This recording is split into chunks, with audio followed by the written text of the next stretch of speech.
Tim Fitzgerald here with head coach Alonzo Carter. Coach, thanks for your time joining us on the pregame show. Thanks for having me. Coach, your expectations for this 2014 group, what are your goals for this year? What do you expect from them? Well, nothing short of a championship. Okay. We have a new conference. We're in the Pacific 7, the Pac 7 as they call it. They have two-tier divisions now, Division 1, Division 2, and we're projected preseason favorites, so anything less than winning that and making it back to the Living Breath Bowl, try to defend our championship is what we're really set out to do this year. Is there anything unique or different about this 2014 group at this stage so far, or does it feel like pretty much all of the other teams from before? No, it's a little different. It's a lot of talent as expected, but I think this group is a little tighter as far as the camaraderie in the locker room, more of a brotherhood. We've had some exceptional football players come through this program, but this group is kind of it's taking a minute to mesh because we got some good young talent. Probably had our best freshman class I've had in a long time. So we're trying to mesh all that talent together, but I think they're real tight, and I think we'll be fine in the long run. And what do you expect style of play-wise? What can fans expect to see out of this team in style of play? Well, they say you're a reflection of your head coach, so my motto since I've taken over this job, we play fast, we play physical, we play with a lot of pride, a lot of emotion. So same thing this year, nothing short of just playing fast, up-tempo football on offense and defense, and a lot of physical play and a lot of emotion. That's how we play. Any particular players to watch for those tuning in this year? Oh yeah, offensively we have a returning all-conference center, Alema Morris. He's an academic all-conference player as well. A starting left tackle, Darius Workman. Starting tailback, a local favorite from El Cerrito High School, Marshawn Ardoin. We have Larry Cornish, Terrence Barnes. Those guys are returning the receiving core. And then on defense, we have Theodore Spann, one of our returners in the secondary, along with Terrence Alexander. And then preseason All-American, Pinot Valley's product, Deontay Reynolds on the defensive line. He'll be paired up with Texas Southern transfer Brandon Wright, giving us two 300-pound defensive tackles, making it tough to move around us. One particular player, Takarius McKinley, moving on to UCLA. That just happened yesterday. That's pretty rare for something like that to happen at this stage. Yeah, it's real rare. We was counting on him. He's the number 5 junior college prospect in the country. We was counting on him being one of our returners on defense. But he's come to find out he was an NCAA qualifier, and he was blessed to have an opportunity to leave out. He had UCLA, Arizona State, Oregon, and Cal all as of this week ready to bring him on now. So he chose to go to UCLA. Good luck to Tack. We got to try to recover and move on from it because he was like one of our defensive captains. But we're happy for him and happy for the program, and hopefully we'll be able to try to replace him. It's hard to replace 6'4", 235 with 4.4 speed. But we'll be all right. Good luck for Tack, and we're just going to try to recover and do the best we can. The week 1 victory, 36-14, but it took a big second half for that victory. Some sloppiness, some penalties. What needs to be done to address that? How do you correct those problems? Well, the biggest letdown was in our special teams. We made some changes. Coach Rick Davey takes real pride in the special teams, and that's something that he really works on, and that's something that we try to work on to make sure that we don't repeat those mistakes. Right, exactly. So with that said, we're trying to capitalize, get some fresh, willing bodies that want to run downfield and make plays on the special teams. And then the penalties, last year wasn't a good year for us. We let the state penalties, something I'm not proud about. So we kind of was a little sloppy in that area. But defensively right now, going into this next game, we're number 1 in the state in total defense. We held them to negative 36 yards rushing. We held them to 0 points in the second half. Even when they scored in the first half, they scored 6 points on the defense. It was a short field because they ran back a punt. So we're feeling pretty good about where we at, but this is going to be a big challenge this week. And this week, the home opener. Give us your keys to success against West Hills Coalition. West Hills is very athletic, just like us. They have a real good program. They have a new coach that's bringing in a lot of energy, and just on film, they're very athletic. They got size just like us, probably even bigger than us. So we're going to have to really clean up our game as far as the penalties and match their energy. They play with a lot of energy, a lot of effort. So I'm just hoping my guys come out focused and ready to go. We're at home, so hopefully we get that good home crowd, that push, being not on the road traveling 2 or 3 hours on the bus for a road game. Hopefully we'll settle down at home and play a much better football game. Well, Coach, thanks for your time. Best of luck today. Thanks for tuning in. Appreciate you.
You could second guess all day, Tim, but he's got to have a lot of confidence in his offense to do this. You think, you would think here you might pooch kick this early in the game, pin him deep, let your defense go to work. It's one up top towards the end zone. Touchdown, Comets! A beautiful throw down the seam. A great grab by Malcolm Hill. Comets on top early, Bruce. And he was well covered, Tim. And like I said, to go for it there, 4th and 10, and just go for it all. You got to have a lot of confidence in your offense, and it showed right there. I mean, he was well covered. The ball was perfectly placed, and again, receivers' hands. I mean, they're just point after is good.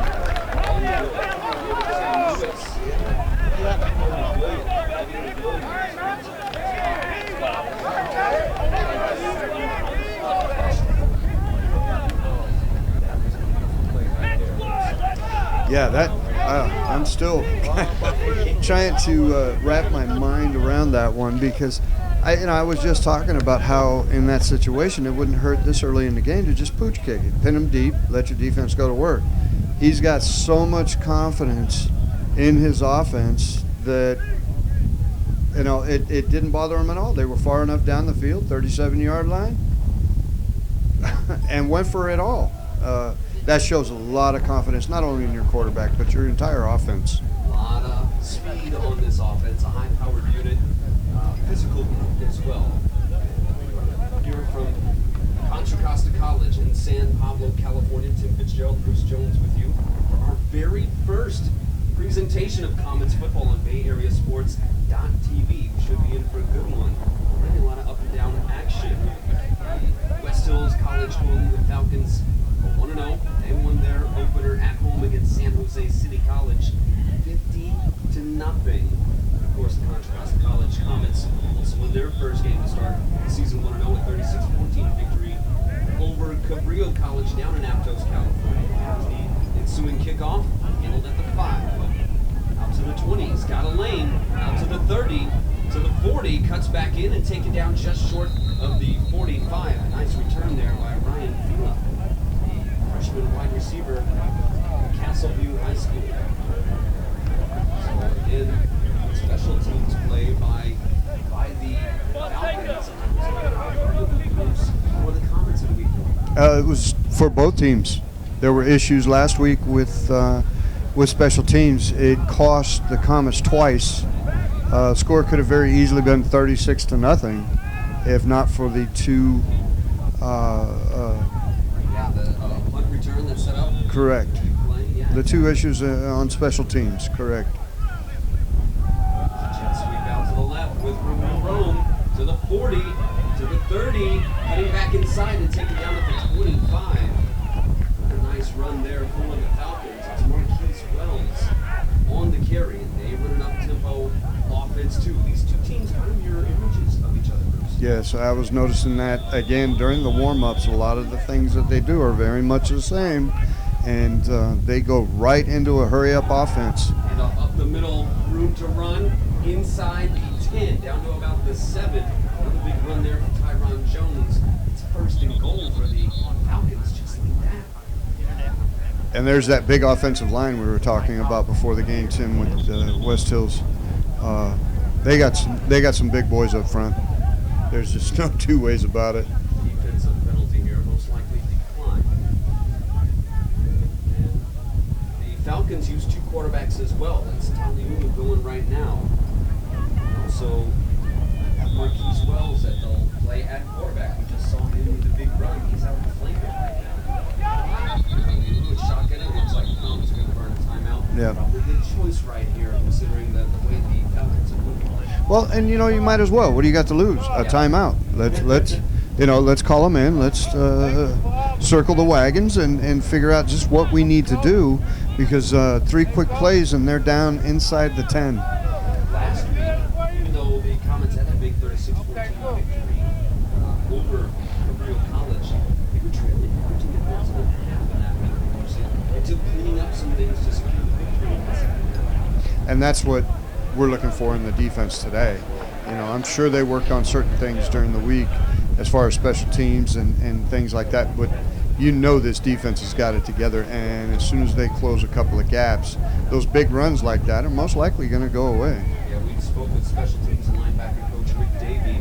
How do the special teams need to do better? He said it's about executing their blocking scheme on punting and on in the coverage, also execution and attention to detail. Use the phrase he stressed on attention to detail in their assignment.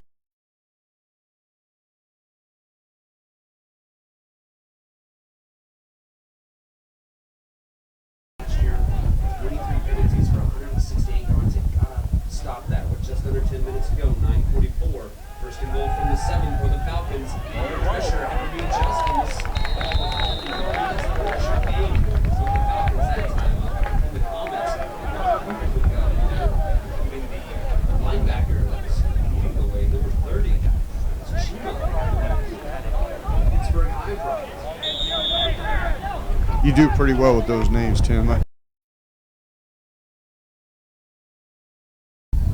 for each of them last season, so I'm familiar with those two guys. A couple of talented players for sure. 2nd and 7. There's a toss out to the left. He's got room and down to about the 3 is the tailback who had the big run earlier in this one. That's number 9, Robert Brown. So 3rd and short here. 3rd and looks like about 3. They're spotted at the 3. 9.5 minutes to go. 7-0 Comets. Early in this one. The Falcons were driving last time, but the Comets forced a fumble, recovered it, and had their own big drive, capped off by the 4th and 9, 37-yard touchdown. Fade route to the corner, and this ball is caught. Touchdown Falcons, answering just like that. A perfect fade route to the native of France, Anthony Mahungu. Well, I'll tell you too, Tim, they're real lucky there were no flags on that play, because that could have been very easily been 1st and goal at the 1. There was some serious holding going on, or pass interference, if you will. Yeah. One there perhaps was number 16. It's Dominic Brinson. It hooked off to the left. Hooked So left. The Comets will hang on to a marginal lead here at 7-6. That's a tough matchup out there for the quarterback, for Brinson, going against that 6'4", 200-pound freshman from Paris, France, Anthony Mahungu, going up against Demarius Brinson, who was in Coach Carter's office on Friday, saying, "Hey, come on, you gotta list me at 6'8". I'm not 5'11". They make a change on the roster." Right. Well, you know what? We got the makings of a barn burner here in San Pablo, Tim. And, I mean, there's still a lot of football left, but I'm going to tell you, these two teams, they're coming out full throttle. And I see the makings of a barn burner. Absolutely. Two teams put up a lot of points last week, 50 points. For the Falcons, 36 for the Comets. Especially the run game for the Comets. They racked up the rushing yards. 274 rushing yards last week, Bruce. Specifically, though, for Harold Holcomb III, he had 20 carries for 125 yards. He's out with a hip. I was just going to say he's not even in this week. So it's going to be interesting to see where they go with the run game. That's why we saw them passing so heavily. Ardoin got some carries. They came out throwing. Let's see what the game plan is here. The wind is to their backs right now. It's been pretty good here in San Pablo today on a beautiful Saturday afternoon. It is blowing pretty hard, left to right on your screen. And it's to their backs, so maybe they're going to keep throwing like this. Sure. Why not use it? Yeah. And, you know, if you lose your star running back, hey, you got confidence in your passing game. The liner kickoff in on at the 20, trying to break out to the outside is number 20 for the Comets. Running on that play is Malik, brother of Malcolm. So the Comets this time will start right around their own 25, it would appear, with 9:08 to go in this first quarter. Already 7-6 Comets. And knowing how the Falcons were going to score these, how do you put into Coach Carter's decision to go for that 4th and 9 on the 37? That's a real good point. It's an excellent point. And the Falcons are staying with Emmanuel Williams at the quarterback. They changed things up quite a bit last week. Used all 3 quarterbacks. This looks like a draw here for the quarterback. Penalty flag down. And it's in the area of holding. So hold on the offensive line there. Your offensive line left to right for the Comets. At left tackle is number 55, Jarvis Portman. At left guard, Moses Mondesir. The center, Alan Lamores, number 58. Jacob Hamadeh at right guard, number 61. And the right tackle, number 53, Ryan Van Edwards. Last season, another high-powered offense. This was the left side again. First and 20 after the Williams follows the snap, recovers, hands off, is in trouble.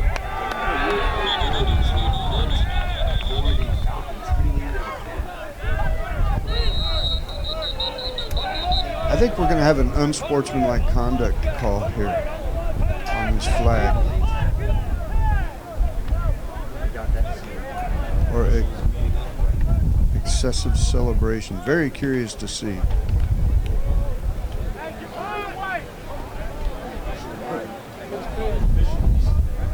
Unsportsmanlike conduct. This is against the defense, that late tackle. I thought it was just the running back trying to get up and they got a little tangled, but I guess they said it carried on a little long, so. No, it was. Collins will take it. It was the celebration. Okay, that's what did it. Yeah. Head linesman today, Damon Jones. Your side judge is Dustin Drawhorn. The referee is Jim O'Neill. The umpire, Jared Middleton. That judge is Josh Stonegate. There's a throw incomplete to the next side. Line judge Dan Dean and the field judge is Rick Kulish. Officiating the field today. 2nd and 10 coming up, no, 3rd and 10. So I guess that penalty was not an automatic first down. I thought it would be for the unsportsmanlike. Instead, it was just 15 yards marched on. Yeah, and it was because Maurice Daniels got up like he was running an 8mm camera, and seriously, and was like he was filming it, and That one or the hungry he was eating. One of the two. Nah, it looked more to me like the camera thing, but you know what? Hey, my age, I could be way wrong on that. Okay, so it was an automatic first down. Scoreboard was wrong there. It sets up a 2nd and 10 after that incompletion. 8:29 to go in this first quarter. Makes a lot more sense now. Jim Fitzgerald, Coach Jones with you. Bay Area Sports.tv's first ever presentation of Contra Costa College Comets football. Is the home opener. These teams want to know. This is the non-league. Comets now in the Pacific 7, the two-time defending champs of the Bay Valley League. Now is Justice. Change of quarterback going down the left side. Incomplete. So Justice Jones has come into the game and not quite as accurate as Emmanuel Williams so far. Jones, though, good run. 4 carries for 21 yards last week. Like I said, this is Greg Kozakov, one of the big flash. 31 personnel. A little tight bunch this time, not quite as spread out. 2 receivers stacked on the right. 2 spread apart at the top of the screen on the left. Jones back to throw. Little wide receiver screen and Torres a drop. He's having a little trouble today. The screens. Yeah, the screen's not working out real good for them right now. Well, West Hills is just picking it up. I shouldn't say, yeah, they're reading it. They know when the screen is coming. So this time, it's going to be forced on 8:20 to go in this first quarter. They lead 7-6. Now comes the test for the defense. They make a stop.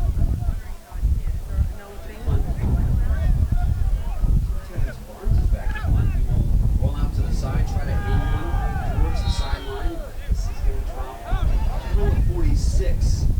47 is where they're going to spot it of the Falcons. So, good field position here for West Hills. Yeah, and I think that's got a lot to do with the pressure that the Falcons put up the middle right there. They forced the punter to the outside, and he had to put a little side angle on it, and he tried to angle it for the sidelines, and it went out pretty early. Yeah, surprised to see Barnes attempting that kick rather than the normal kicker punter, Lauren Fonseca. Well, I do believe that he is injured as well. There's a man in motion. He takes the handoff, another jet sweep out to the right. It is the big receiver again. Number 14, Mahunga. Yeah, you know, you're right. We saw 49 in the warm-ups. He is dressed. He's got his helmet. See him right there in front of us, taking a sip of water, but he's deciding he's not ready to go. By the way, one of the other injuries for the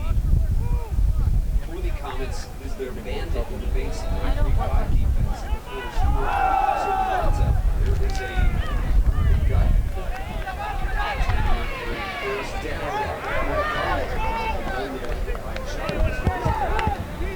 We've just under 8 minutes to go here for the Falcons. Well, they got some great blocking up front, do the Falcons, and they're just pushing the ball down the field right now against the Comets and the defensive line. They remain in that 4-2-5 to the Comets. Devonta Stewart out. This one outside. Too far up the sideline there. Or Marquise Wells. We're now 2nd and 10, just inside the 40. That's part of this. On the 41, just outside of the part. Receiver 7.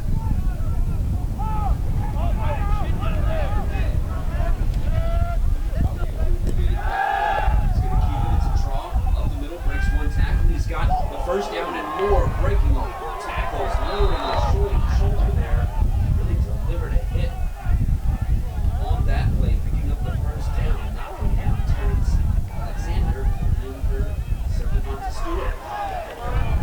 And that's just not normally a play you want to see your quarterback make. I mean, you risk injury when your quarterback's dropping his head or his shoulder. But I guess if your quarterback's 6'2", 245. And, you know, and you take a good look at that kid, and yeah, I mean, he could. Jet sweep outside, nice play this time, well done. Defensive stop there on the corner. That's one of the, that's Jeremiah Rainey, the nickelback, making the play on number 5. Other quarterback who plays a lot of wide receiver as well for these Falcons.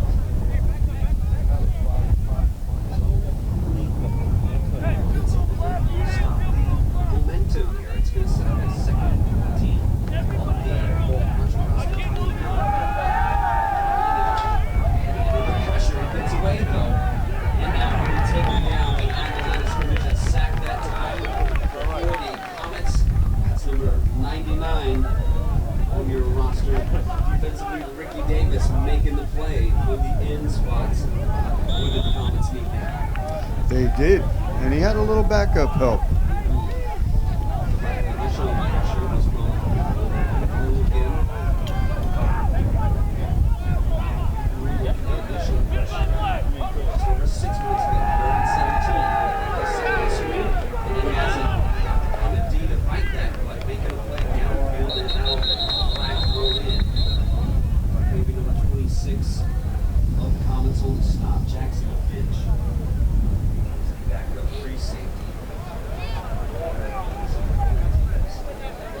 I'm thinking that's an illegal block in the back, but I haven't seen any indication yet.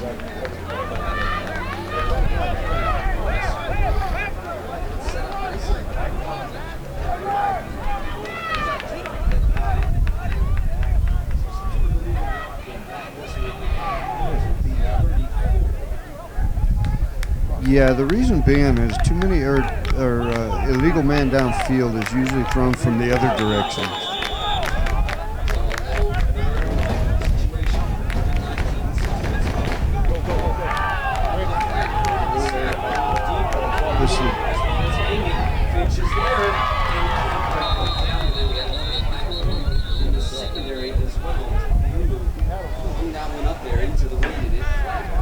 I think you're going to have offsetting penalties here.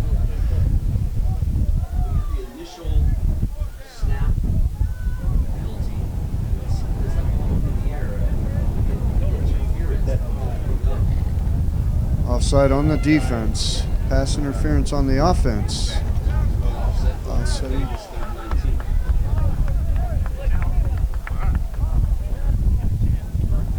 Goal in the first, 7-6, the Comets lead. So we had some initial fireworks, each team just zooming up and down the field. Now a little defense kicking in. Yeah, now the defenses are settling in, and like I said, though, this is definitely the makings for a barn burner. This is going to be an exciting football game. Two backs to each side of Talu. To throw. Looking downfield, will go short, and it's broken up. Lands incomplete. Set up down. And no flags on the play.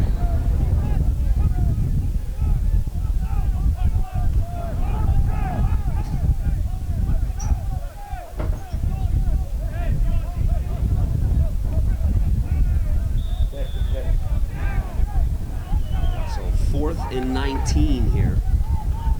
Punt.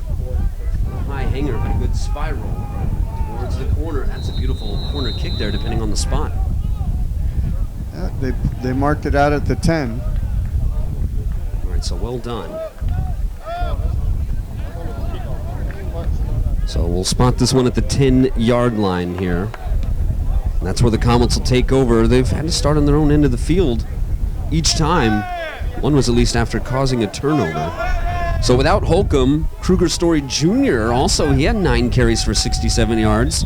Lynn Simmons had 7 for 53, but they've been going so far with Ardoin, but now checking in, it looks like we do have Kruger Story Jr. into the ballgame at tailback.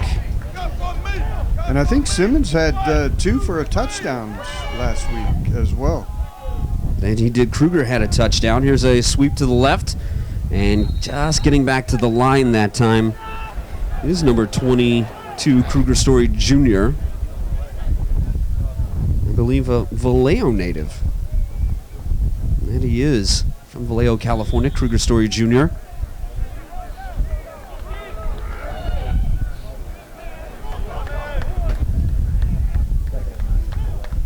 Second and 9, just over 5 minutes to go. Comets at their own 11, rolling right. This is Lewis back in. Ball is batted down, incomplete. Got the pressure that time as he tried to roll out. Well, they dodged the bullet right there, Tim. That ball popping up like that or popping loose like that, they're lucky they didn't just give up a defensive touchdown. Absolutely, very dangerous there. So 3rd and 9 at the 11. What do you think, Bruce? Still try to push the envelope or run a draw and maybe kick your way out of this? Well, I'm a run guy. I think we talked about this a little bit before. And this deep, you don't want to take a chance on an interception or turning the ball over. I'm saying you run it up the middle, get what you can get. Williams back to throw, though. He's under pressure. He'll dump it off, and it is caught. Nope, popped out. Diving attempt there by number 80, Sterling Taylor. Not able to hang on to it. Would have been enough for the first down anyway, so he might have been really close. That would have at least brought out a measurement. So with exactly 5 minutes to go in this first quarter, Comets up 7-6. They'll be forced to punt from their own 11. And, we talked about the hands earlier, and these last couple of passes, to me, should have been caught. And, I think that when these hands come together, and they're probably going to work on this a little bit during the half, or talk about it at least, and of course we got a ways to go still for that. But anyway. Barnes again sort of rolls out, gets a better kickoff this time. It will take a good Comet bounce. It's still rolling down to the 25, handled there by Brown. He's going to try to break outside, but he can't. A great tackle on the stop there was number 5, Levon Washington. What a play by Washington, and a friendly roll there for Barnes on that kick. Yeah, and he had no choice really but to pick that up and try and make a play because it was going to just keep going. It had the end-over-end action going to it. And so we'll see now what the Comets defense can do because they backed them up in their own territory. And this could be a game of field position when it comes down to it. So the Falcons take over at their own 30. You're right, Bruce. That's rule number 1 as a punt return man. At least catch the ball. At least field it. So he had to do just that, did Robert Brown. Taliulu remains at quarterback. Looks like they're going to stick with him. Fakes a handoff, back to throw, another quickie outside to Jones, and he is brought down across the 35. Nice tackle there by number 3. The cornerback making the play. Pardon me, that's the safety on that play. Number 3 for the Comets, Jeremiah Rainey. He's the nickelback, Jeremiah Rainey. So sort of a tweener between a safety and a corner. So 2nd and about 3 to go from the Falcons' own 37. Still the 4-man front for the Comets. The handoff again, and a nice tackle made there by Onyukwu. That looked like number 30, Chima, the middle linebacker, getting in on that one. So 3rd and about 5 now from the 36. Falcons working quickly. Split backs again on each side of Taliulu. Oh, and they got the Comets a jump with the hard count. Going up the sideline, and it can't be brought down. Broken up that time. A nice play by number 21, Marquez Mackey. But it did look like the Comets were offside, Bruce. Yeah, but I'm curious to see if somebody on the offensive line jumped, and that's not looking like the case.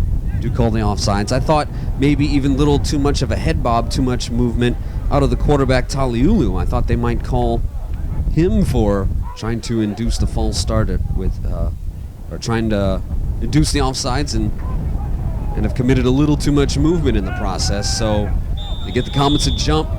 So another penalty hurts Contra Costa. Fresh set of downs here at the 41 for the Falcons. Offset eye toss to the left side. Trying to cut back in, but he can't. A swarm of Comets there again, led by Chibu Onyukwu. And you know, Tim, on that last offside, you're exactly right with the head bob. And I'm real curious to see now, because it worked. Real curious to see now what the officials do with that. If they go with that being okay, because to me that wasn't okay. And I'm curious to see what they do the next time he does something like that, because it clearly gave him the 1st and 10. It was Robert Brown on the sweep. Taliulu rolling out to his right under pressure and throws one a bit far for his intended receiver, number 6 there, Sidney Fulford, the sophomore. Out of Granby High School, Norfolk, Virginia. That's a good ways to go. It certainly is. So 3rd and 11 here. The Comet defense tightening up. Creating another 3rd and long situation. A little over 3 minutes to go. 3rd and 11. Ball at the 40-yard line. 7-6 Comets here in the first quarter. Comet crowd trying to get into this one.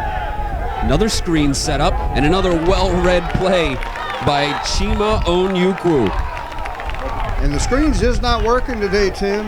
You know, they're getting the initial 4 rushers to buy it, but that next level of the Comets is seeing. The linebackers, they're definitely reading it. They're staying at home. They are not biting on the receivers coming to the middle of the field or blocking. Punt, another angler towards the corner, and it goes off of a Falcon player already, somewhere around the 25 it would appear. So they're going to mark that at the 25 exactly. So that's where the Comets will take over. We had that, like we said, that initial burst of offense for each side. Now the defense is tightening up in this one. So let's see who's a quarterback here for the Comets. They're going to stick with Emmanuel Williams.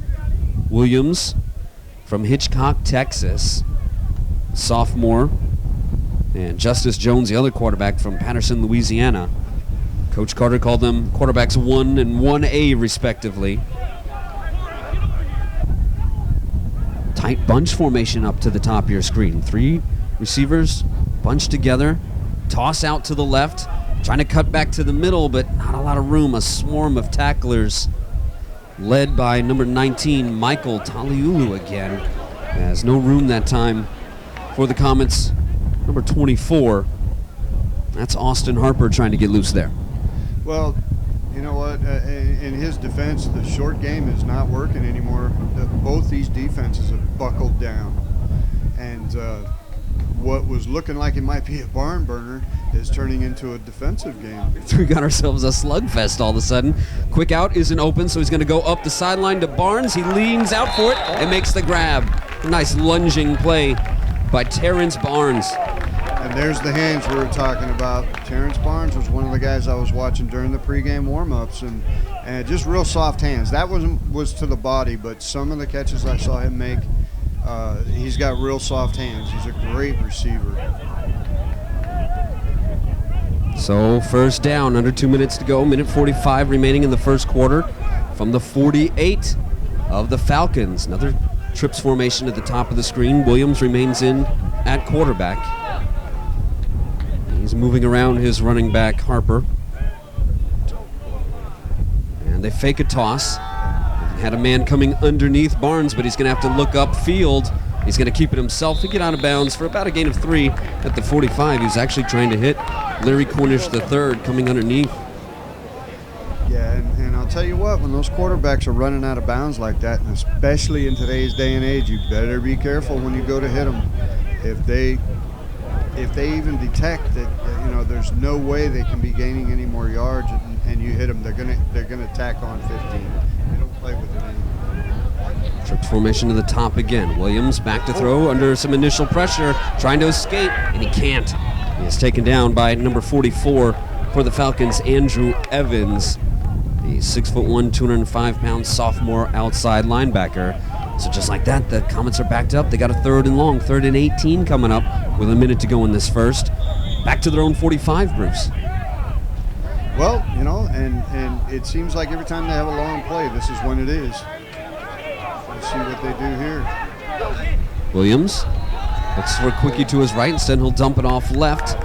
And trying to shake free at midfield is number 19, Malcolm Hale, who had the big touchdown grab earlier, but not a lot of room, perhaps just setting up a 4th down attempt. Nope, here comes the kicking unit for the Comets. Yeah, you got to play it safe here. 7-6 game. You got to pin them back. You got to play the field position. That sack really hurt him. So right here, you kind of move the ball to the middle of the field, and you kick it to one of the corners. Barnes back to kick again. High snap, has to retreat for it. Rolls out to his right. It's looking like he's going to try to keep this, and he'll just throw it away instead. So that's how 4th down will go, in a late flag. Coach Carter talking to Barnes, and I won't say talking, we'll say lecturing. Yeah, he's giving him the what for. Now I'm wondering, is that a late hit? They're going to pick this flag up, actually. Yeah, they did. And I think initially they were trying to say that was a late hit. At first I thought maybe, intentional grounding. Right, discussing that. Yeah, but he was clearly out of bounds, so it couldn't have been. Maybe that's why they picked up the flag. So great starting field position for the Falcons again. They've been playing on the Comets side of the field most of the game. That official tried to make the toss, and it out to the sideline. It caromed right off of number 33, Jeremiah Rainey. So at the 48 of West Hills is where the Falcons will take over at their own 48. Mahungu in motion. They hand it off to him on the jet sweep again. He is nailed. A whole group of Comets there making the play. Number 56 and number 54. Isaiah Armstrong in on that one. And number 56, Clarence Corburn. So maybe the Falcons, or the Comets rather, go into their 3-3-5, as that is the end of the first quarter here in San Pablo. The Comets on top 7-6 in their home opener here at Comet Stadium. And so we'll switch sides, not far for each team to go, as we are right around the midfield area. So we had that, again, the initial offensive outburst, only to turn into a slugfest. What do you expect from here, Bruce? Well, I'll be honest with you. The way these two defenses have turned it up a notch, it's going to be a low-scoring affair. It's going to be, I think it's going to come down to something like special teams. Yeah, and that is something each coach focused on coming into this. Coach Carter and his assistants talking about the need for change, and of course, Coach Robert Tucker as well from West Hills, the Sacramento native, putting an emphasis on special teams as well in our pregame chat with him. So it looks like the Comets are in their 3-3-5, their normal base. Taliulu throws one to Jones short. He's got room to run, making moves, breaking tackles inside the 40 for a first down. And that's a Jones thing there. Those were some great moves. That was pretty awesome. What a great play. I mean, the run after catch was just, you couldn't ask for more than that from a receiver. Yeah, great individual effort by the tailback on that play. Nice play by Tyron Jones, the freshman. 5'11", 210 pounds. Taliulu at quarterback in the shotgun again. Low snap off his foot. Has to recover and try to get something out of this, but he is taken down by the defensive tackle making the play there. Nice job by number 75, James Reed of the Comets. Well, and give him credit. I mean, getting back to the line of scrimmage just in itself was huge. So 2nd and 10. Just starting this second quarter. 2nd and 11, they officially mark it. 7-6 Comets. Hand off to Jones up the middle, and he is stuffed. What a play again. This time, big number 76, Brandon Wright making the play. And like I said, both these defenses just buckled down. And, you know, at the beginning of this game, I thought, oh my goodness, this is gonna be one of those really high-scoring affairs. They've both settled in, and now there's a timeout on the field again by the Comets. And you know, there's no hurt in that. You know, it's you're still in the first half. Go ahead and use your timeouts. You know, if it's going to help you bring something together on your defense, because now they're on the short side of the field. And when you get into a slugfest like this and your defenses are battling, it becomes a game of field position. You know, it's going to be, you know, it's going to come down to a field goal or something of that nature to win or lose this game. Yeah, you don't get to take the timeouts with you into the second half. So Coach Carter, Alonzo Carter, trying to make the best of them. Change for the Comets coming into today to Karis McKinley, defensive lineman, linebacker, a big star for these Comets. He wasn't sure if he was eligible to make it to a D1, but he was, so he is off to UCLA as this one goes incomplete up the left sideline. So a bit of a blow for the Comets to lose McKinley to the UCLA Bruins, but we wish him the best, and that's what a program like this is for, but it's just so rare for somebody to move on at this stage after the NCAA double-checked and finally got the eligibility standards right. The fact that he took summer classes that boosted up his GPA big time. So it creates a 4th and 10 that the Falcons are going to go for from the Comets 39. Now they have the wind to their backs. Taliulu back to throw. Coverage is good, except there's a wide open receiver there, Mahungu, over the middle. 15-yard gain to convert that 4th down, Bruce. Yeah, and to leave the middle of the field wide open like that, you know they're playing man at this point. Yeah, coverage was good initially, and then he got loose. They're coming up to press here, showing more man-to-man. They fake the jet sweep, give it to Jones. He's got opening off the left side, but a great open field tackle. What a play there by the free safety, Greg Chucks.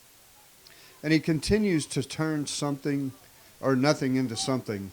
Let's put it that way. For Jones, yeah. Yeah, because he was clearly, you know, could have been tackled at the line of scrimmage and was able to turn the corner and get it upfield and gain another 6-7 yards. Creates a 2nd and short, 2nd and about 1.5, 2nd and 2. Toss out to the left.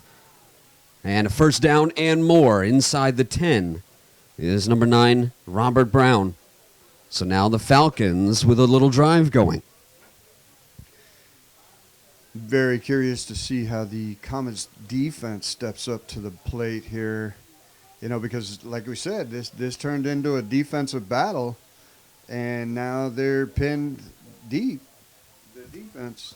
First and goal at the 5. Taliulu looking left, puts up a fade route. This one is too far out of the end zone, incomplete. They're letting them play too, Tim. They sure are on these corner fades. Yeah, there's a lot of contact, and I was just like, where's the flag? I mean, but it was the same thing down at the other end too. Chibu Onyukwu checks in for Ted Noble. So back to the four-man front for the Comets. Taliulu, inside handoff, and taken down, swung down. Nice defensive play there by number 34 for the Comets. That is Wallace Payton to set up this third and short. The give was to Brown again. All right, it's something to see a guy with the last name Payton sporting number 34 out there. Taliulu comes under center in the short yardage situation. Third and goal from the 2. Very possibly sneaking this one here, and they'll try just that. But the Comet defense is up to the task. And it's like I said, I was really curious to see how this defense stood up. And now I want to see what the Falcons do, because their last attempt at putting one through the uprights failed. So it looks to me like they're going to go for it on fourth down, Tim. Yeah, most likely. Looks like they lost a yard there, in fact. So fourth and pushing 3 now. Split backs, Jones and Brown next to Taliulu. 2 receivers to the right, 1 up top. The big guy. We'll see if they try the fade there. Instead, it's a slant, and it's broken up. Nice defensive play by the nickelback, Jeremiah Rainey. And the Comets take over on downs. And, you know, Tim, the Falcons, although they didn't put any points on the board, that, you know, there's no hurt. That's the same as punting from, you know, their own 40.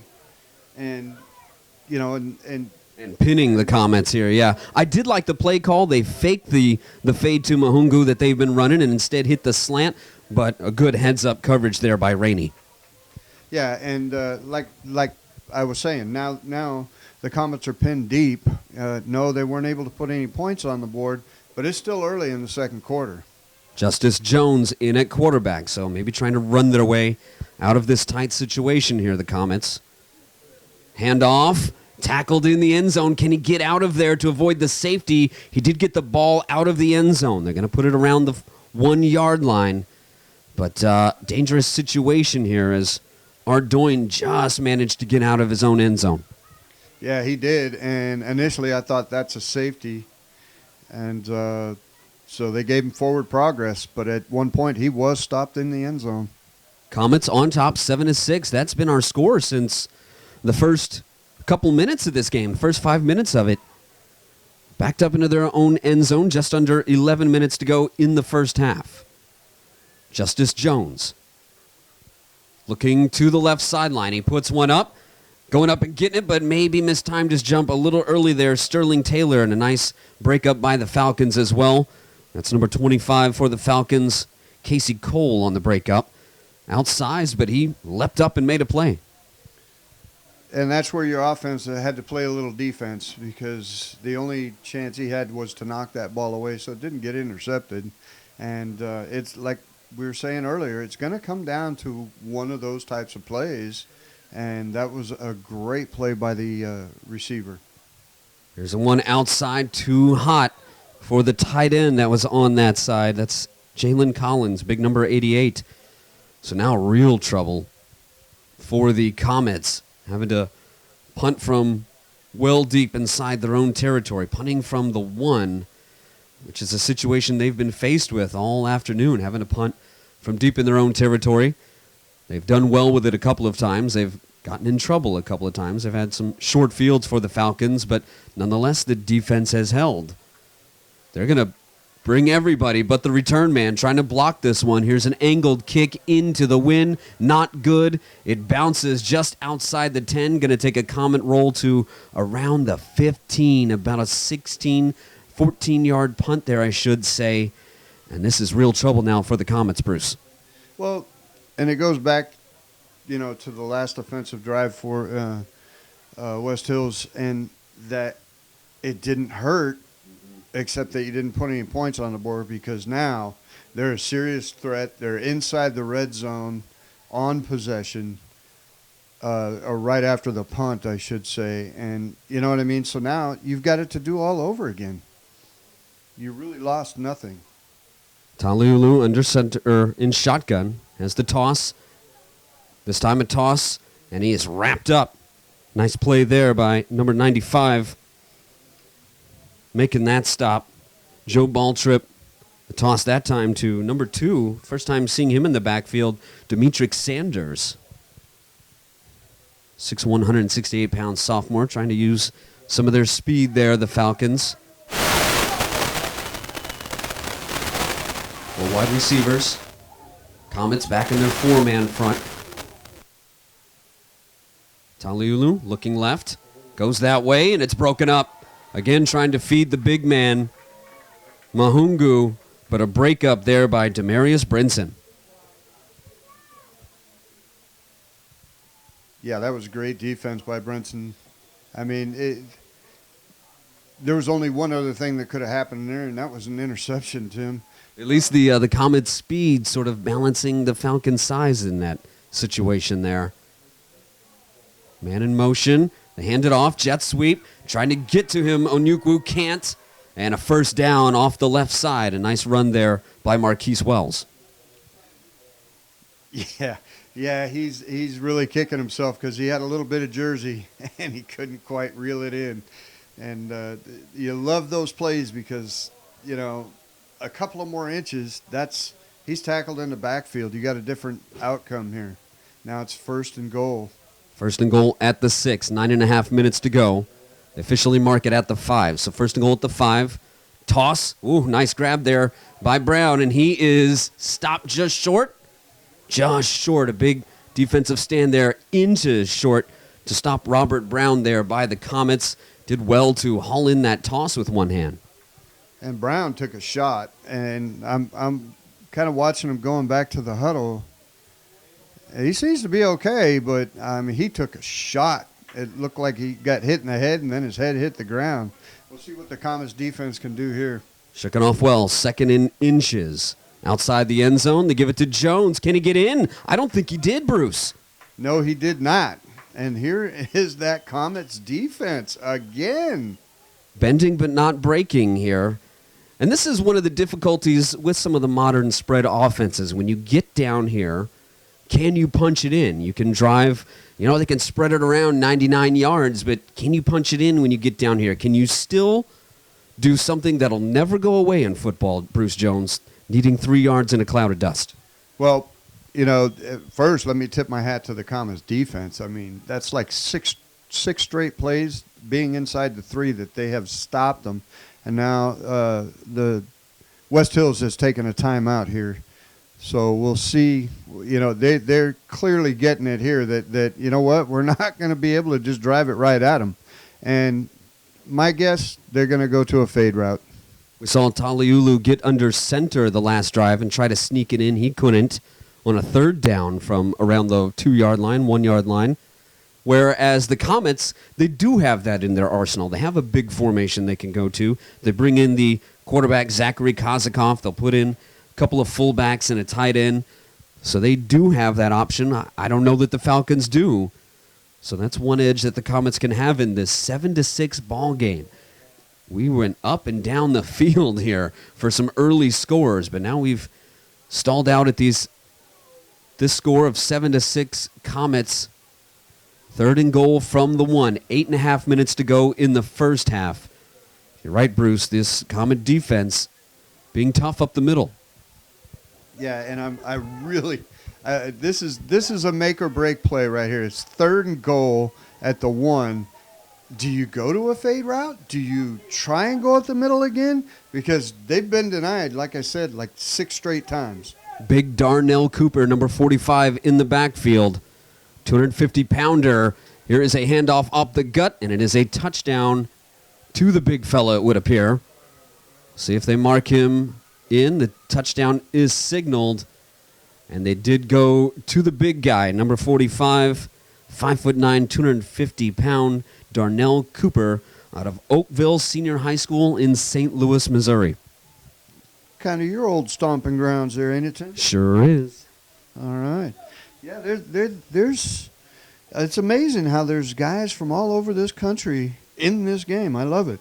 Going for 2 here, the Falcons. After missing that extra point earlier, Taliulu with it. Tries to dump one short to the big man, and all 8 points go to the big fella. Darnell Cooper, 2-point conversion is good. It is 14-7. West Hills Falcons with 8.5 minutes to go in the first half. And I think he waited to pull that out. I really do. He waited till he had to run that big guy in there like that, and that's what he decided during that timeout. So the Falcons do answer the question if they have the ability to go big and punch it in, as Coach Tucker brings in Cooper for that situation. So we've got ourselves a one-score game with 8.5 minutes to go. Comets looking to answer here. We'll see which quarterback they roll out. It has been Williams who's had the more productive afternoon so far today. Yeah, but you know what? There's still a lot of game left here, and if they get this offense firing on all cylinders like they did in the second half of last week's game, you're looking at a completely different outcome here. It's still a one-score game, and yeah, you can't hang your hat yet. So short field set up that one after the inability to go anywhere after the stop of the Falcons on a 4th down attempt. And then the short punt, the hanger that couldn't go anywhere. Otherwise, this Comet defense has really been as good as last week. They allowed negative 36 rushing yards last week, Bruce Jones, on 18 attempts. So they're looking to keep that going. It was just the short field that set that up. Offense needs to have a good drive here and at least tip this field position battle that has become so critical. Return is bobbled. Recovered at the 10. Trying to gut up the middle now with room to run out across the 30 to about the 34. That's number 6 on the return, Larry Cornish III. Great return by Cornish. That was just, I mean, that's what they needed because, like we were talking about a while ago, this is a game of field position right now, what it's turned into. I mean, they started out, both teams, 2 quick scores, and then all of a sudden the defense has turned it up. So, you know, to get a return like that from your special teams is huge. Especially after that initial bobble. Instead, they're going to stick with Justice Jones at quarterback. Man in motion is Cornish III. Handoff up the middle. Ardoin, he just can't get anywhere today. Initial stop right there. A great play by number 98, Maurice Daniels. He was one of the players to watch from Coach Tucker, making a big play there, the 6'4", 216-pound sophomore. Quickly here go the Comets with 8 minutes to go. 2nd and long, 2nd and 13. Cornish III in motion again. This time kept by Jones, and he's taken down. Andrew Evans with a big play. Wow. You know, and we were talking about the Comets defense. Both these defenses just, unlike the first 2 series. Jones in the shotgun. Back to throw. Looking downfield. He's got a man, but he underthrows him, and it's intercepted. Flag down on the far side, but taking it back the other way is the little 5'7" corner who nails Jones, bowls over him. What a play by Casey Cole, the 5'7", 165-pound sophomore, the local kid from Coalinga High School. We'll see what the flag is on the far side. Boy, for the Comets, you really hope this is a defensive hold or an interference of some sort. Otherwise, another short field coming up for the Falcons as the officials deliberate the flag. You know, it's just not the same passing-wise for the Comets whenever Jones is in, and it would be the case. Looks like a defensive penalty. Defensive holding is the call against the Falcons, so the Comets really catch a break there. Yeah, they dodged a bullet, and Tim, that was a direct effect of throwing into the wind. The wind knocked that ball down. It wasn't underthrown. It was it was thrown perfectly, but it got up in the wind, and the wind just knocked it down. So they're going to stick with Justice Jones. I guess they've got a premeditated rotation in mind here rather than some sort of, rather than playing the hot hand. Emmanuel Williams got off to the hot start, driving them down the field for that initial touchdown for the Comets. But that's been it since then. Even he has had a difficult go of it. Being pinned back in his own end. Hand off to Cornish III, trying to get outside. He gets to about the line of scrimmage. Looks like he'll gain about a yard. Clock remains going with just under 7 minutes left. And it's going to bring up about a 2nd and 9. And again, like I said earlier, Tim, they totally dodged a bullet right there. And, I'm scratching my head, too, why they're staying with Jones. Not that he's not a good quarterback, but it's like you said, in this particular situation, why are you not going with the hot hand? Tries a quickie outside, caught there by Torres. Ooh, and that might be a late hit. It is. Yeah, this is what I was talking about earlier. You have got to be careful on these sidelines, especially at this level. You cannot just go. And he's getting an earful from Tucker, too, for doing it. That was just absolutely unnecessary. He just told him, go sit down. He's still giving him an earful. So Coach Tucker, whoa, are they picking this flag up? They're going to pick this flag up. Even the Falcon coaching staff thought they had made a critical error here. Instead, they're picking this flag up. It sure looked like a late hit out of bounds. Unbelievable. So now the Comets facing a 3rd and 8 with just under 6.5 minutes left in the first half. I'm real surprised by that call. The tailback is Lynn Simmons. Back to throw, Justice Jones looking downfield. He's under pressure, escapes the pressure of Daniels, goes downfield. Torres can't quite haul it in as that one was a bit too high and outside. And it brings up a 4th and 8 for the Comets with a little over 6 minutes to go in the half. Well, I'm still trying to figure out that non-penalty over there because he was hit about 6 yards out of bounds. And maybe they thought he got tangled up in the chains or something. That's the only thing I can think of, Tim. Anyway, we got a punt here. I thought even the follow-through was worth a penalty. Bouncer on the snap, trying to angle it again and get out of bounds. Barnes, this one will just cross midfield. So the field position battle continues to tilt in the Falcons' favor as the Comets are in trouble here without their main kicker involved. Loren Fonseca. We'll have to try to get an injury update on him. We haven't seen him at all. We did see him kicking in warm-ups, though. So not sure if they're just not using him for punts. He is listed as kicker-punter is the reason I bring it up. Maybe he is strictly for place kicking, as we have seen him warming up, kicking into a net. Ball at the 45 of the Comets. Toss outside and met for no gain, it would appear. That was a toss, again, out to Demetric Sanders. And a good tackle on the outside. It looked like he might have picked up a yard on that. Half a yard, maybe. But, the special teams isn't limited to returns. They've got some serious kicking issues, I think. There's been a couple of them just shanked and clearly kicked out of bounds. They're getting pressure up the middle. Back to throw. Nope. Keeping it now. Taliulu, he's got a first down and more. Boy, he can just lower that shoulder and go. Nice play there by Freddie Taliulu. And now the Falcons driving. Down to the 33, pardon me. With 5.5 minutes to go in the first half. 14-7. Falcons on top. Taliulu takes a snap, hands it off to Jones. Shifting his way through traffic.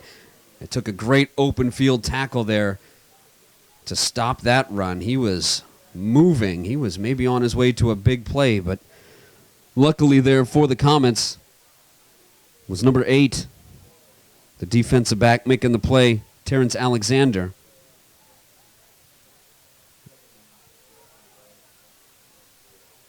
Second and very short. They're going to mark this. Looks like less than a yard to go. Man in motion is Fuller. Instead, they hand it off to Brown. He has the first down, at least. Gain of only about a yard, though. And we have a illegal procedure penalty. Maybe 2 men in motion on that one, or false start. So, false start will back this up at least. So we were concerned about penalties coming in for the Comets. They've managed to avoid it fairly well so far. Big number 95 checking in. Joe Balltrip, the other Balltrip on the team. Replacing Deontay Reynolds. Okay, there's Joe Balltrip in again. The only Balltrip. Sets up 2nd and 6. Good pressure this time for the Comets, but wide open and caught. Touchdown for the Falcons. So blown coverage there on the blitz. Touchdown for the Falcons to number 6, Sidney Fulford. And it is 20-7 now with just over 4 minutes to go in the first half for the Falcons. Looks like they're going to go ahead and try to kick this time. Missed their first extra point attempt as they are without Iho Choi. And this is a bobbled snap. The ball is loose. And this play is dead there around the 20. So another, this time it's in the execution of the snap that the extra point goes wrong for the Falcons. So 20-7 the score will remain with 4:17 to go in the first half. And again, that could be a big deal if this ends up a 1-point game, Bruce. Yeah, it could. And, at the other end, I would have said, it's because they're kicking into the wind. But when you got the wind at your back, that's between the snapper and the holder. Still a lot of game left, and like you said, it could very well come down to that. We'll see what adjustments they make at the half. Still 4 minutes, 4:17 left here in the first half. So, they got to make some noise. They need something positive to take with them to the locker room. They scored the first 7 points in this game. They've kind of forgotten about that. And the defense of the Falcons has really, really stepped up in this game. And they need to answer. Their offense needs to answer. They need something like they had going last week. And personally, I think they can do it from what I've seen. Cornish III and Austin Harper back to return for the Comets. Tim Fitzgerald and Bruce Jones with you here on BayAreaSports.tv. The home opener for the Contra Costa College Comets. Kickoff, low liner handled by Harper. He bobbles it. More confusion between he and Cornish. Trying to break outside, and again, the field position battle will tilt towards the Falcons. Well, and you got some ticked-off coaches down there on the field because you've got to catch the football before you run with it, and you can just see it in their body language and everything else that they're doing down there on the sidelines. You got a lot of guys with their heads hanging. Hey, it's not even halftime yet. You know what? They're lucky they got the ball out to the 10 on that. Catch the football, and then let's run with it. Yeah, confusion between who should handle that one. I thought that one was more in Cornish III's territory. So we've got Williams back in the game, and he's under center. He will hand it off. Ardoin trying to get loose. He just can't get anything going today. And a big stop there by Andrew Evans and Tashad Charity. So it appears the Comets just going to try to run their way out of this mess, try to get a little room. Ardoin out. Tight formation here, just the one receiver to the near side, 2 up top. And around. Trying to get loose here, number 13. Spun around, can't get anywhere. Another great play in the backfield by Michael Taliulu. The Taliulu's doing work today here for the Falcons as Frank Stevens couldn't get around the outside. And they're not just making plays on it. They're punishing them with these tackles. There's some hard hitting going on by this Falcons defense. And they've got the Comets on their heels. It's still early. 3rd and 11. Williams back to throw. In trouble. It's loose. Scooped up and fallen on in the end zone for a touchdown. Falcons. And there he is again making a play. Tashad Charity. A little careless with the ball there. Was the quarterback Emmanuel Williams stripped out and jumping on it. And now the Falcons in control, up 26-7. 2:54 to go in this first half. They're going to try to kick again. I figured they would go back to attempting a 2-point conversion, but they've got a good lead right now. Yeah, and that's the reasoning behind that. You go ahead and kick the ball here. You've got a comfortable lead. You know, the Comets need to be careful because the wheels are falling off here. This extra point is good. So 27-7, a 20-point lead here for the Falcons over the Comets.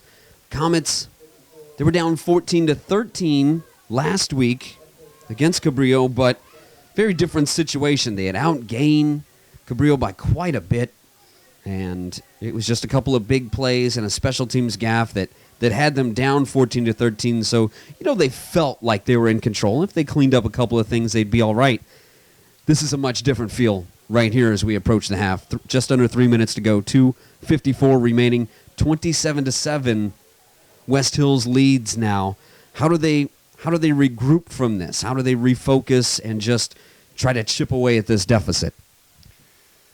Well, if you want to go with something that's going to work in a situation where the defense is shutting down your run, you don't have time to pass, play action. You've got to change something up. If it ain't working, you can't keep going to it. That's something I would try because they are just pounding your run game. They're not letting you breathe. And when you just drop back to pass, they're all over you. So what I would go to is something that would help, like the play action, something up the middle, a shuffle pass, anything that will catch them on their heels. Change in the return unit as this time number 19, Malcolm Hale back there for the return. Two different return men back that time, in fact. Hale and Rainey. So trying to make some changes there, Coach Carter. And in trouble right now. At their own 25, they marked this. 25, the touchback. Now in college ball. We see a different kicker getting loose. Marco Juarez, the freshman from Oakland High. So maybe they'll lean on him if they need. But we still see Fonseca get loose as well. Kazakov in a quarterback. Ball is fumbled by the running back on this play. Nothing going the Comets' way right now. It is recovered by the Falcons again, deep in Comets territory. Coach Carter talking to Kazakov right now. And I guess, did he feel like the ball was never really tucked away by the back on that one? That happened so quickly. Yeah, it happened real fast. But, they've had plenty of time in the preseason to work on all this, all week long.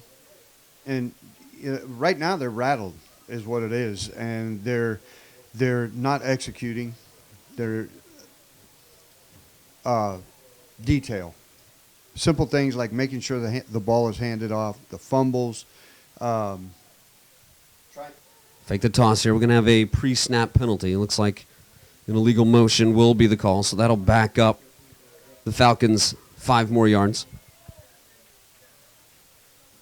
And the wheels are falling off is basically what's happening. And what they need to do is limit the damage here and get into the locker room and hopefully make the halftime adjustments. This game is far from over. I have seen a much bigger lead overcome at almost all levels. So, they need to stop the bleeding. Here's the big man again. Cooper up the gut. He's going to pick up a few. Looks like he gets back across the original line of scrimmage. Gain of about 6 there. Deontay Reynolds checking back in for the Comets. Along with Elliott Dupree. He's getting a chance to see some action now. It's Coach Carter trying to do whatever he can to spark some sort of life. Try some fresh legs out there. Here's a toss to Jones on the outside. Gets some good blocking and manages to pick up a few. Good job again, though, by the Comets' defense. Really, it hasn't been on the Comet defense. Again, they've been pretty stout. It's just been special teams and these short fields really killing them. Yeah, it's like we said, when the defenses started stepping up, it became a battle of field position, but then when you start coughing up the ball, that starts going away. Jones up the gun. He's got the first down and more into the clear. Touchdown Falcons with 1:38 to go in this first half, and now turning into a rout as the turnovers are mounting 3 in a row. Well, 2 in a row, 1 negated by a penalty. The short field, the inability to kick going into this win in the second quarter has just killed the Comets here. They now trail 33-7. Extra point pending here for the Falcons. Kick is up, and it is off the upright. So that has really been the only flaw in the game today for the Falcons, as they're dealing with kicker issues as well. And that's Tucker Haig that's been trying to kick these extra points. Normally the punter, without their normal place kickers, Malikov or Choi. So tough situation for them in the kicking game as well. It's just they've been able to capitalize. They have John Keynes available, too, from San Benito High School in Hollister, but so we'll see if they make a change there. They just have such a cushion, it hasn't really affected them. Well, yeah, and as a coach in a close game, those PATs or extra points, if you will, they just eat at you. You know, you can't stand that. But, you know, when you go up 33-7, it goes off the upright, we'll take it. Exactly. So here it's Keynes that's been doing all the kicking off, John Keynes, and he's had some good ones, some low liners that have gotten to the 5 at least. One that his last one bounced into the end zone for a touchback. And he's created confusion amongst the return men, has made it difficult for the Comet return men to handle it. Again, back there it's Rainey. Rainey in number 19 as well. Malcolm Hale. High hanger there. And he takes this one in the end zone. He's going to try to bring it out. He's got a little bit of a lane, though. Cuts back, but he's brought down short of the 20. Wrong choice there, and now losing his cool a little bit at the end of the play. He's lucky there wasn't a flag on that one. I was just going to say the same thing, Tim. He's real lucky he didn't get a flag there because he stuffed the ball in the defender's face mask. I understand bringing it out because at this point you really need to try and make something happen. You want something that will lift your team to say, hey, we're in this game. We can stay in this game. You know, they need a big play right here, something they can take to the locker room, something they can build on, and let's see what happens. I'm not giving up on these guys. Minute and a half to go in the first half, trailing 33-7 the Comets. They need points here before the half. Kozakov in at quarterback again, play fake, swings one out, a big tackle there very quickly. Number 7, Nautica Fleming making the stop as they tried to swing one out. I believe that was Larry Cornish III. Timeout called here. Looked like we had a signal of a timeout, and that is the case. It's like the Comets burned their final timeout, 2nd and 6 at their own 23 coming up. So they need some sort of momentum, but you can tell the Falcons smell blood. All the momentum is on their side right now. Yeah, you could say that, but you know, you watch their defense is just swarming. They've had the Comets offense on their heels quite a bit. They've got these guys on the sidelines, you know, and I read body language, and they're hanging their heads. They're like, let's get through this. And, you know, what it's going to boil down to is good coaching and what is said in that locker room. Now, I don't want to concede the first half, if you will. There's 1:18 left. By no stretch am I doing that. But, you know, it's really going to come down to what is said in that locker room. And I think these guys are about to get a fire lit under their butts. And I think that Handoff, trying to get up the middle there and gain at least something to create a third and manageable. That time, number 32, Lynn Simmons. So it looks like maybe a timeout called. That was the Falcons, in fact, burning their 2nd and 3rd timeouts. They're trying to, we could see that wind, Bruce, just blowing the ball that's set on the ground back. It has definitely played an effect on this Comets offense in the second quarter. Last week, Simmons, 7 carries for 53 yards. Tried to get a little something there. So back to the Falcons smelling blood. They want to try to get this ball back and put another score on the board. Yeah, they got the wind at their back. They're thinking, let's do all the damage we can right now, get the ball back and take it down. What I was saying earlier is Coach Carter is just the guy to light that fire I was referring to. And I'm sorry I got a little long-winded on you there, Tim, but I think that these guys are about to experience something in that locker room that they've not yet experienced, because you can just see it in his body language. He is ticked right now because this is not his style of football. 3rd and 2. Ball at their own 27 for the Comets. 1:11 to go. Kozakov back to each side.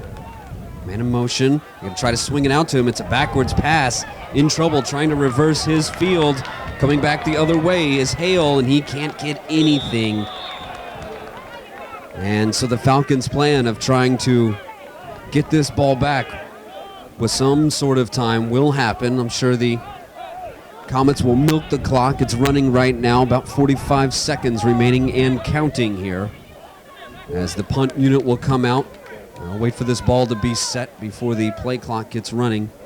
A 25-second play clock, and there's 36 seconds as it starts running, so about a 10-second difference here in this final play of the quarter. It'll give the Falcons a chance at a return to go for a block. Different formation a little bit on the punt here for the Comets, taking their time. They're going to take this thing all the way down to 3.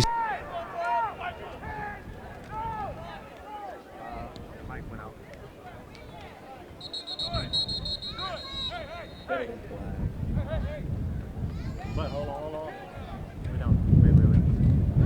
Let's see if it was me here.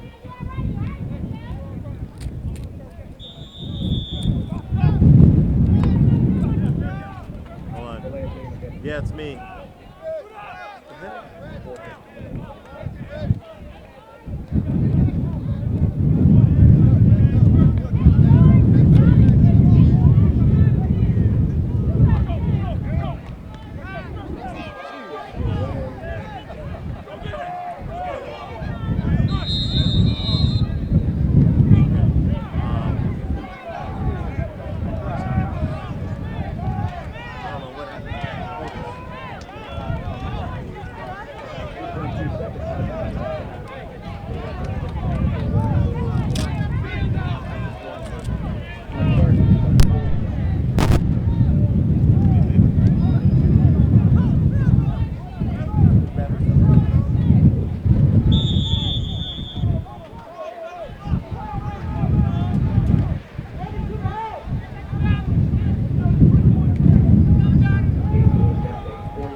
They're swarming on the run.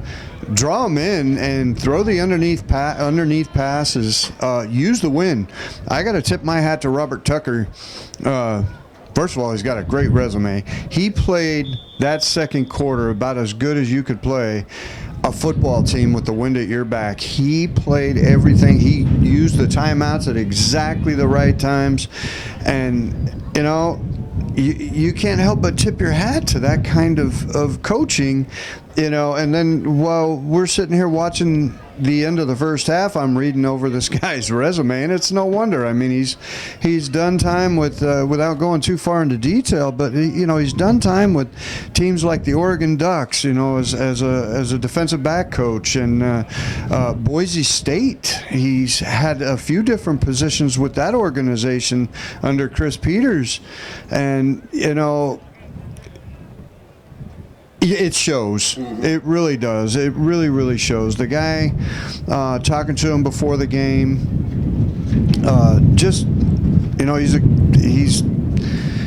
I think he could coach at a higher level. Let's put it that way. And I don't want to talk too much about him here at Contra Costa College. There's still a whole second half to play. I'm not giving up on these guys. I see some talent on this sideline, and I hope they bring it. I hope that Coach Carter is able to light that fire that I was talking about, and I've seen coaches be able to do that. If he's in there, if he can get in there and get under their skin before they come out and have the wind at their back and build some momentum, this game's not over. Yeah, absolutely. Carter's got to try to light a fire under this bunch and use that wind to his back when they come out on the first half, and they had it in the first quarter. But I would say that the Falcons did a great job of kind of milking the clock as best they could to make that first quarter go quickly, and then get to take over with the wind to their back in the second. And you're right, Bruce. It's the Falcon defense. They have their ears pinned back. They're able to just fire back. They know, a pass may be coming. They've got the momentum on their side. They've got the spring in their step while the Comets are playing a little on their heels, like you said. So I think you're right. It's got to be some mixed direction. There's got to be some trickery. There's got to get something to get this very aggressive defense going one way and try to counter that. So we'll see if the Comets can manage to do that in the second half. We'll come back with the second half in a little bit. Comets trail right now 36-7 as we go into halftime here on BayAreaSports.tv. Tim Fitzgerald and Bruce Jones with you. We'll take a break for the half and come back with the second half on BayAreaSports.tv in about 15 minutes after this break. It's football on this home opener here at Comets Field, where it has been all West Hills Falcons since the second quarter. We had ourselves a 7-6 ball game for the majority of the second quarter, at least early into it. The first quarter was a 7-6 score, and the Comets jumped out early. They were up 7-0, but then just couldn't get any offense going. Dealt with a short field defensively, and the Falcons took over in their territory most of the game. They've had kicking issues. They had to go into the win, much like they will here to start this second half, which was where things really got difficult for the Comets in that second quarter. They trail now 36-7 to the Falcons. Do the Comets. Tim Fitzgerald and Bruce Jones here with you on BayAreaSports.tv. So the Comets in trouble. They're going to need something here. Little squib kick. They're going to try to get it go 10 yards. They do, and they fall on it. What a kick by John Keynes. He has come on strong here. Now it looks like they're going to say the Comets jumped on this one, Bruce. No, they do point now towards the Falcons keeping it. Comets just assumed on that one, Bruce, I think that they were going to get the ball, being that the Falcons had the big lead, but much like at the end of the first half, calling the timeouts, the Falcons, to try to get the ball back, and they did hit a 45-yard field goal. The aggressiveness, pedal to the metal, pays off again. Oh, yeah, they're staying on the gas, that's for sure. Successful onside kick could begin the half, and, you're up 29 points. You definitely got to stay on the gas. It's like I said, this game's far from over. I would have been very, very interested to be in that locker room, in the Comets locker room at the half. They open in their base 3-3-5, low snap, and stopped in the backfield for maybe a loss of a yard. Flags fly. Quarterback Freddie Taliulu had to try to recover there and make something out of that. We'll see what the penalty is. It would appear we have an offsides as the call on the Comets. I didn't see it, but offsides, so free 5 yards here for the Falcons. As you mentioned, up 36-7, and they are keeping their pedal to the floor. They scored 50 points in their opener, beat San Jose City College 50-0. The Comets won 36-14 with a big second half in their opener on the road. They're going to need that again here. I think they know, does West Hills. They know the Comets can score quickly, so they want to keep the pressure on. Here's one a bit low from the quarterback, Taliulu. As he tried to work his way downfield. Taliulu was a real force. It was he and Tyron Jones that did the bulk of the damage offensively. But really, it was the turnovers and then facing a short field that did in the Comets. And again, they start early in a series defensively on their own end of the field. Back to that base 3-3-5 here. For the Comets, 2nd and 5, and another offsides, Bruce. Looking downfield, Taliulu, he's got a man open. Marquise is down inside the 30. That is Marquise Wells. And again, the Falcons just showing no mercy, sniffing blood and forcing mistakes by the Comets. Yeah, and those offsides twice now. I didn't want to interrupt you, but they're not jumping offside. They're lining up offside. And how you do that second game into the season, second half of the game, and you're lining up offside. I won't mention names, same guy both times. So Falcons threatening already. Ball spotted at the 29. Not even a minute into this second half. Man in motion is Fila. Fake the handoff to him. Here's Jones up the gut. He is wrapped up. His momentum stopped there by number 56, Clarence Corbin, the defensive lineman, 6'5", 245, the freshman from Hercules High in Richmond, California. And the Falcons get going quickly. Well, looks actually they're going to take their time a little bit here. More of a sugar huddle this time rather than an up-tempo sort of pace. 2 receivers to each side. Taliulu in the shotgun again. Back to throw. Another screen set up. They get it to Jones. Cuts back to the middle behind blockers. He's got room. He's to the 5. He is in for a Falcon touchdown. And again, West Hills pouring it on. Screen game worked that time. The Comets stopped it early. The defense was working early. They weren't committing penalties after committing so many last week. But now it's just all fallen apart in that second quarter, and it continues here in the second half, Bruce. Yeah, it's like I said, they were sniffing out the screenplay early. You said it as well, and now all of a sudden, procedural flag here. Too many men. Too many men on the field. Yeah, one extra, and that is the case. As Theodore Spann, the cornerback, will come off. One too many guys out there. And they do make the change. John Keynes is going to kick after number 86. Tucker Haig wasn't able to get the job done as the place kicker. Kane hit that 45-yarder to end the first half as time expired. He's out for the extra point here.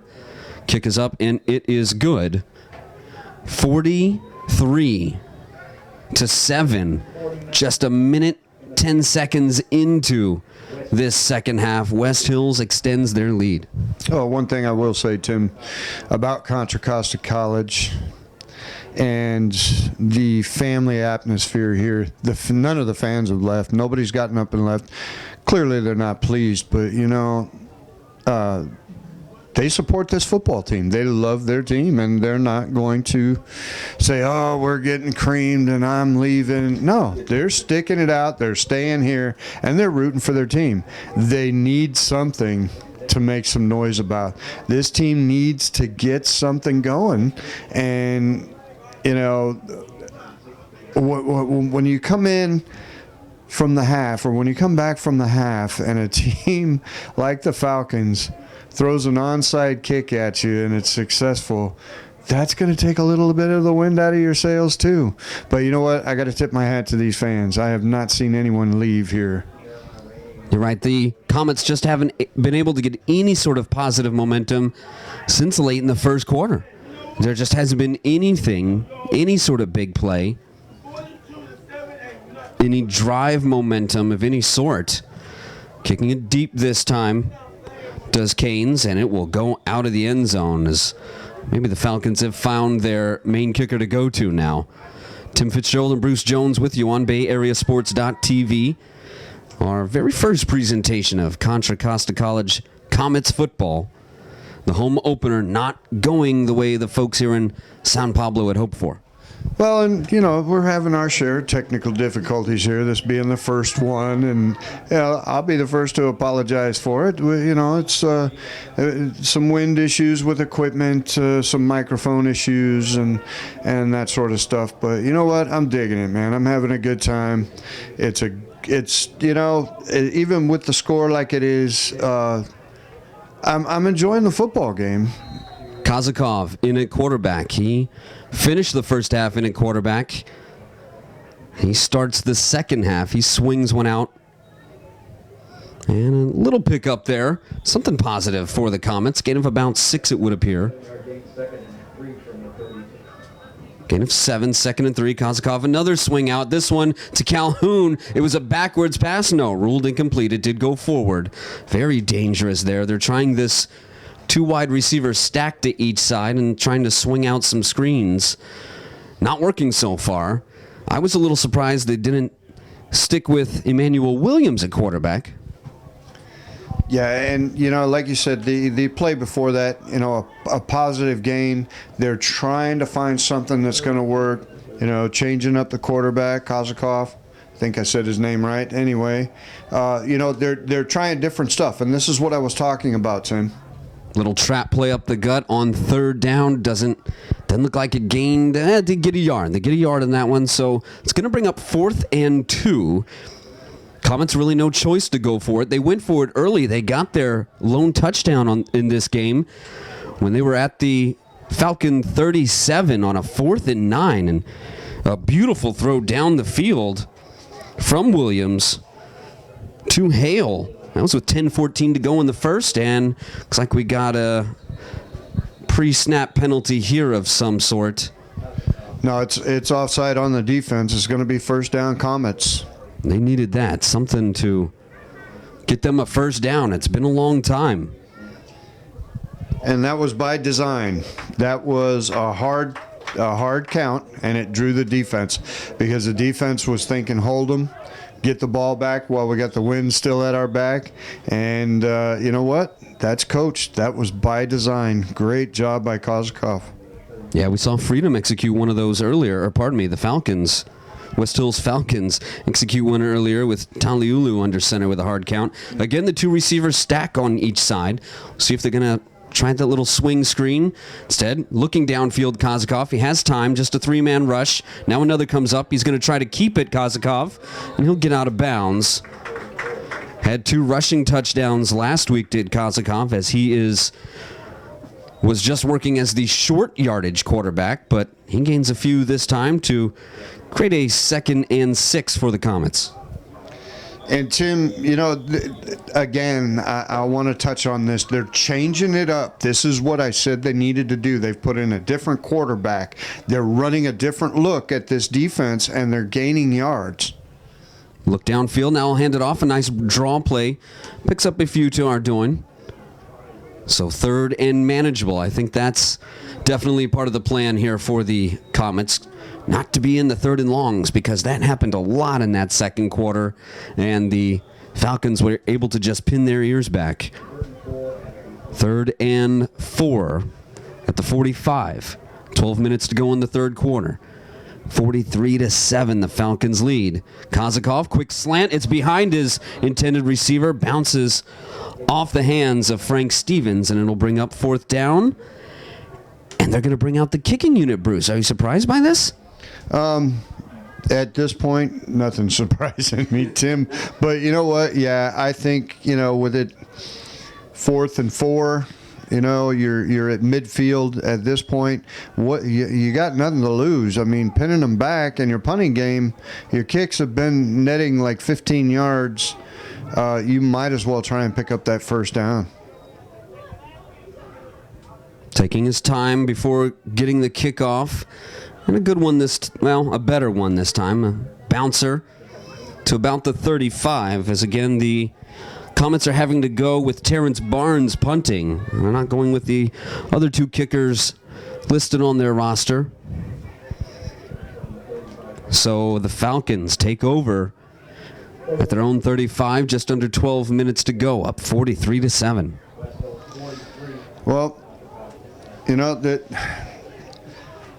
they started throwing something different at the defense. They were gaining positive yards.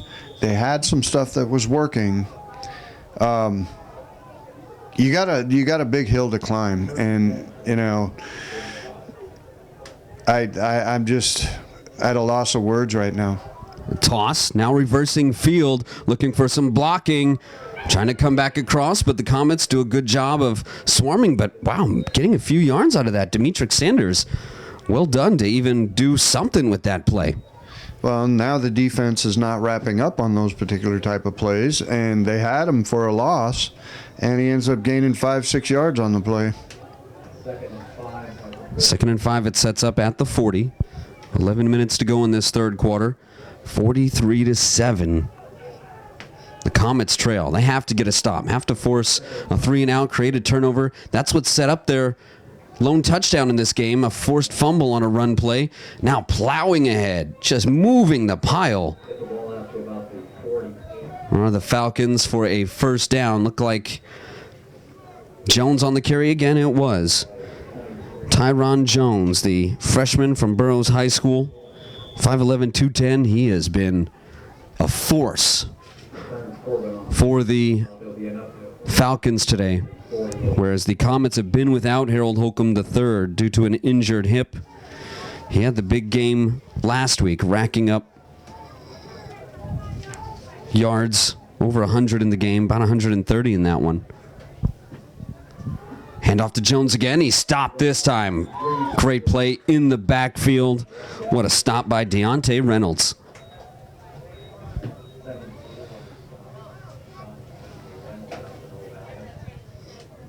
Falcons, they know they wouldn't use every opportunity they can with the wind to their back here. They're going to keep pushing it. Play clock at about 15 seconds, 13. It's taking their time a bit more.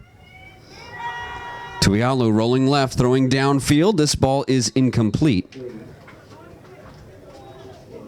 And that'll bring up a 3rd and 12 here for the Falcons.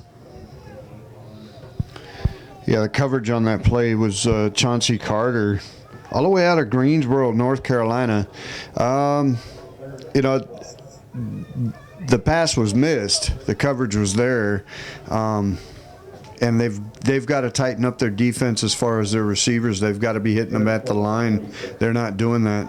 Big opportunity here. Screen coming out to Jones, but a great tackle in the open field. What a play by number 52, getting a chance to get in there. That's the second time we've seen him make a play, get it some action. Elliot Dupree, the sophomore from Berkeley High.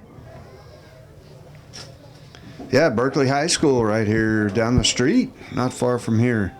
So a chance. And in fact, Coach Carter used to coach at Berkeley High. Confusion here as they try to sub in kick return men. 2 illegal substitution coming here on the Comets. Just disorganized and confusion on who should get back there for the return. Coach Carter visibly upset, just disgusted with it. They finally get a stop, force the punt, and then commit a penalty on it. Yeah, and thankfully, or fortunately enough, it's not going to give the first down, so they're going to have to re-kick. But, these are mistakes that should not be getting made. And that's what's really ticking off Coach Carter. And understandably, he's a much better coach than that. And I don't see where these mistakes are coming from. They weren't making these kind of mistakes last week. They had a couple of illegal substitution there on the downfield. Yes, Contra Costa. Yeah, the illegal substitution there as they tried to work in a different return man. You saw number 3, Rainey, trying to get on the field. Oh, I didn't mean to interrupt you, Tim. It's there seems to be some confusion on the field as to What the penalty is even, yeah. I thought it was pretty obvious myself. Yeah, it was clearly obvious. I think they're trying to figure out where to spot the ball, and no, it's not an automatic first down. And it's not a spot foul either. No, clearly not a spot foul. It's a dead ball foul. It takes place at the time the ball is snapped. And Now, the official call that came over the PA was an illegal man downfield. And that's one way to interpret that, but this has got to be an illegal substitution issue. I don't see how they could be. And they're giving him the first down. That's not an automatic first down. I don't understand how they're giving. Maybe a lack of communication between the officials on one end versus the other. One penalty would override one, and now some of the Comet players a little upset with this call. I know Coach Carter is too. He's dumbfounded by it. Well, yeah, it was 4th and 14, and if anything, that's a 5-yard penalty. It's considered an illegal substitution, not an illegal man downfield. Because how does Contra Costa College have an illegal man downfield? Okay, so much better now as some clarity appears to have been gained. And the officials spoke with one another to clear things up there. Decline the penalty. Okay, so penalty declined of the illegal man downfield on the Falcons.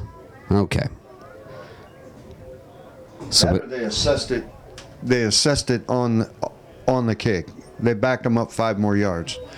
But I would think on that particular play, they would move the ball forward 5 yards for the Falcons and re-kick it. Ball 1st and 10 at the 5. 9:20 left. So instead, 1st and 10 at the 5 here for the Holding the Falcons Comets. A lot of confusion right now. 7.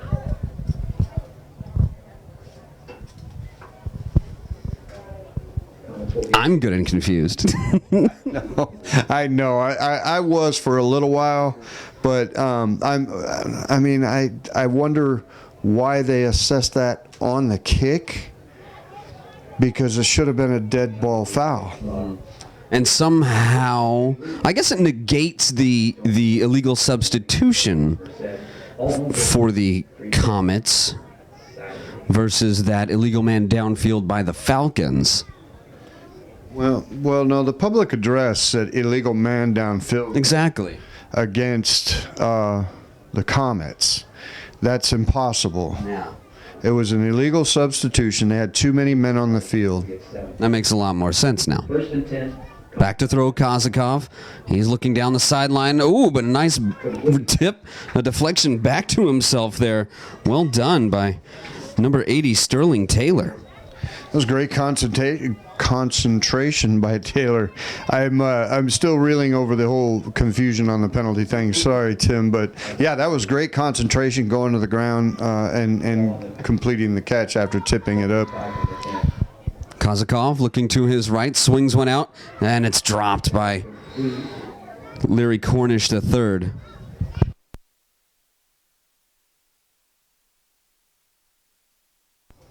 So that one falls incomplete, sets up a 3rd and 5 here from the Falcons, or rather from the Comets' own 11, and they have been on this side of the field almost the entire game. They split out the back this time. Simmons out there in the slot. So empty backfield next to Kozakov. Just 3 down linemen here for the Falcons. They try the quickie. It's deflected. And it falls incomplete. Daniels, the guy Coach Tucker told us to watch. And it has been worth watching. He has made some plays out there. And they're too hip to the quick game of the Comets right now. It was different in that first possession. Now they're hip to it. So 4th and 5 coming up. Bruce, earlier they declined to go for it on a 4th down out around midfield, and they will again here deep in their own end. I thought they were thinking about going for it there for a second. Instead, they'll have to punt again from their own end zone, which has happened, feels like that's happened about a dozen times already this afternoon. Well, these last 2 quarters have got to be the longest quarters in their history with this wind, you know, at West Hill's back, and it's just killing them. Get the kick away. 31 back. High punt at least this time. West Hills. And we'll take a little bit of a Comet roll. They had one go their way earlier that backed up the Falcons, but ever since then, nothing has quite worked on the punt game for the Comets as they trail 43-7, 8:36 to go in the 3rd. And they just gave up the ball again to the Falcons and their own side of the field. Boy, the Falcons have just 32. started drives on the other side of midfield the majority of the time. Even when they haven't, they've taken over at least at their own 35, often around their own 40-something. Change at quarterback here. And a keeper, Marquise up the middle to the 20, skips down to around the 15. Marquise Wells in at quarterback. Taliulu getting a breather here. We heard from Coach Tucker he would play both. He hasn't had to so far today, as Taliulu has been money most of the game, but now they go to Wells. Well, you know, you got to get these guys some experience, you know, and with as big a lead as they got, I mean, there's no reason not to. Big blitz up the gut, but Cooper gets by it. Eventually, though, making the play was the blitzer that came firing in. Looked like on the stop there it was Amari Mount, the freshman from Boca Ciega High School in St. Petersburg, Florida. That's a good bit. That's a good ways to go there. I'm liking where a lot of these guys are coming from. I was looking at this stuff, or these rosters at the half, and tried that blitz again, jumped off sides again, do the Comets. So free 5 yards to the Falcons again. And I'm curious to see if anybody moved. That's what the discussion is about. Looked like a neutral zone infraction, though, so we'll wait for our official call. You wouldn't think somebody sliding into the neutral zone like that would create a ability for a false start, but I guess there was movement that the Comets saw, and that's why they came into the neutral zone. So instead, they'll back up 5. Will the Falcons? Back 5 yards. Yeah, and when you see that kind of movement on a couple of different occasions, it's usually because somebody moved. Now, whether or not the officials see it, that's a different story.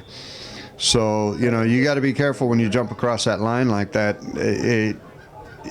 It's got to be quite a bit of movement, and so that the officials do see it. Trying to time that blitz again. Coming up the gut. Rolling out, though, is Wells. He's going to keep it. Gets a few yards and then is knocked out of bounds. Clock still running, though. Looked like he got back to the original line of scrimmage there, so it's going to set up a 3rd and 10. Well, and Wells is showing some athleticism at the cornerback position, and so they've got a little bit of depth at that position, and I'm liking what I see from this kid. Yeah, we saw him running the ball pretty effectively on some end arounds, making some plays. He's getting a chance to run the show now with the comfortable lead, 43-7. 7 minutes to go in this 3rd quarter. West Hills, a low snap. Wells has to jump on it. It's still loose. Comets are on it. How about that? Finally a turnover forced for the first time since the 1st quarter for the Comets as they jump on that loose ball. Looked like the big guy, Brandon Wright, got on top of that one.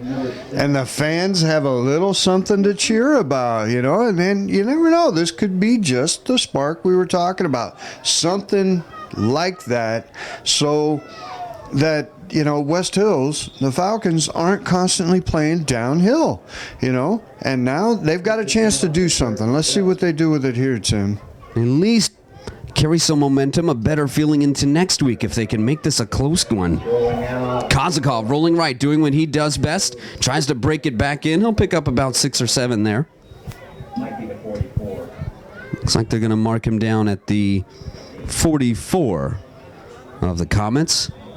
6:45 to go in this third. 43-7, the Comets trail. They were up 7-0, 7-6, and then it all fell apart in the second quarter. Looking for something positive here. Tight end into the ball game now on the left side. Handoff. Ardoin just can't get going anywhere today. Back to the line of scrimmage. A late flag here. Maybe a late hit. Yeah, a couple of late flags, you know, and if they can do something in the last of this third quarter playing into the wind, it will carry with them into playing with the wind at their 6. And, you know, so, yeah, it's a pretty big lead, but they can still make this a close game. They need to do something. They need to build on what they've done.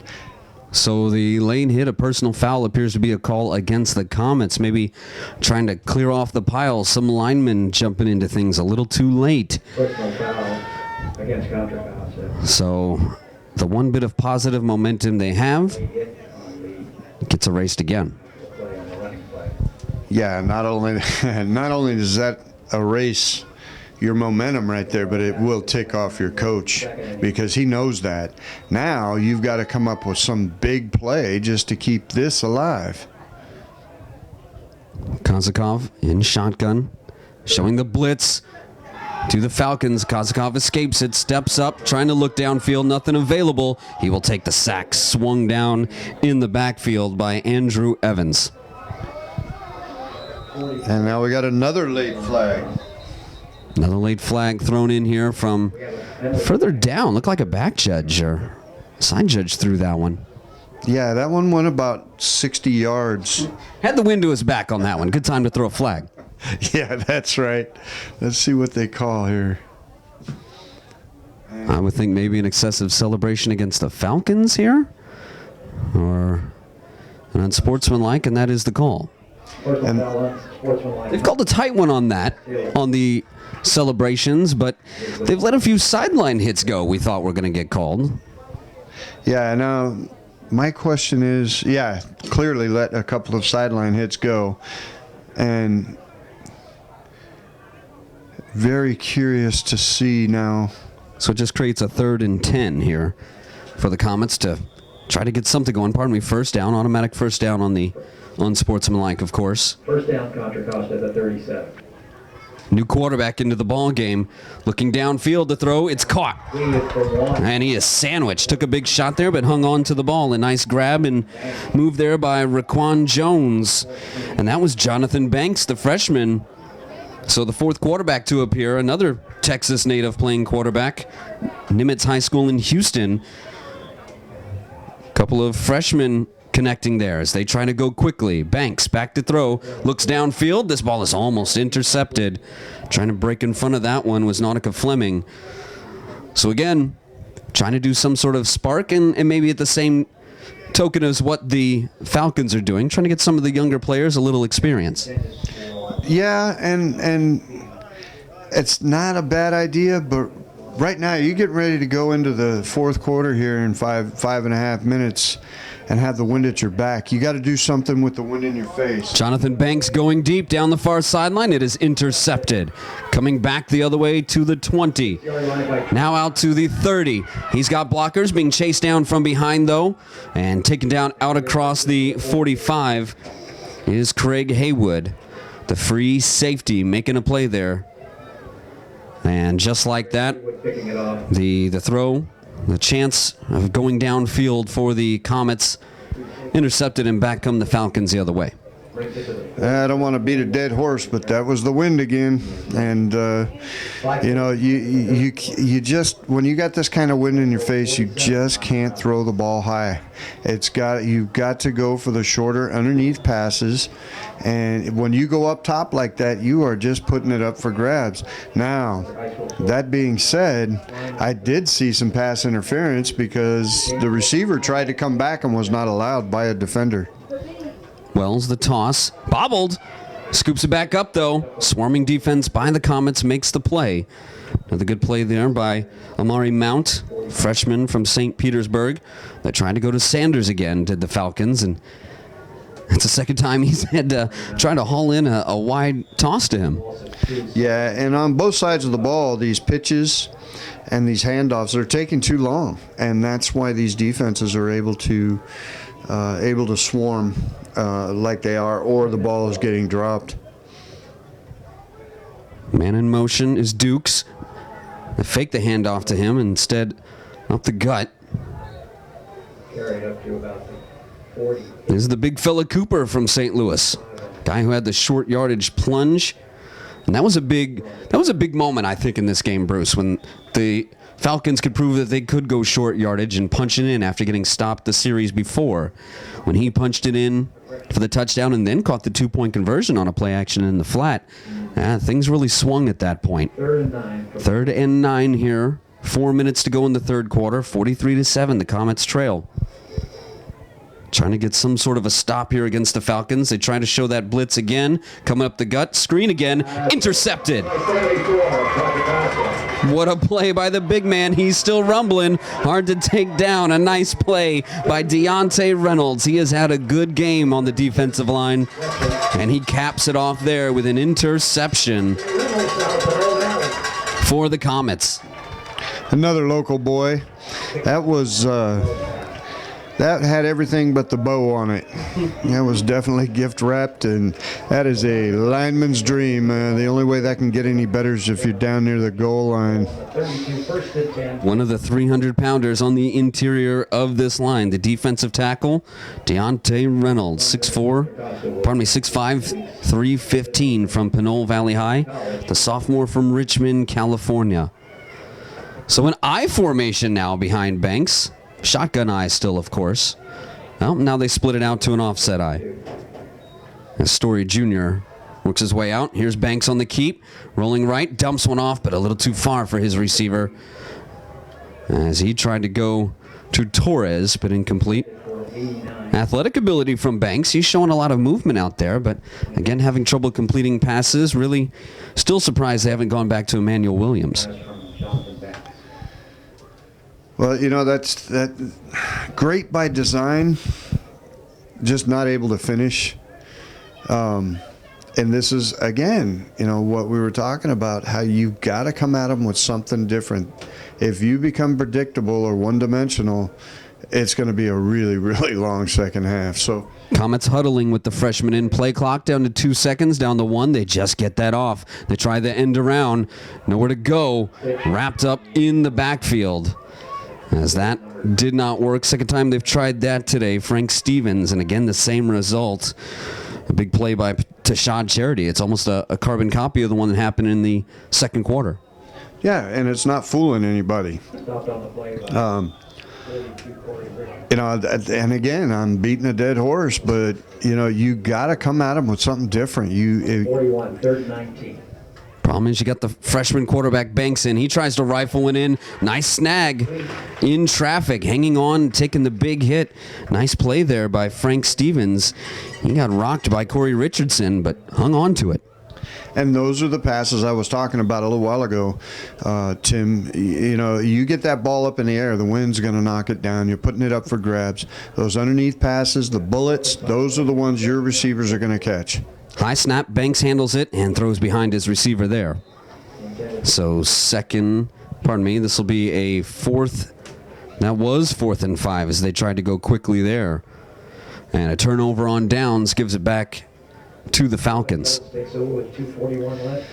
And, you know, they really don't have a choice on anything like that. You have to go for it on 4th down. But I think you have to go with a high percentage play. to hurry up like that, again, you're not fooling anybody. They know what you're trying to do, and they just came at him. They rushed his throw, and it worked. So Taliulu back in at quarterback. I guess the Falcons know, hey, we better keep the pressure on here. Handoff.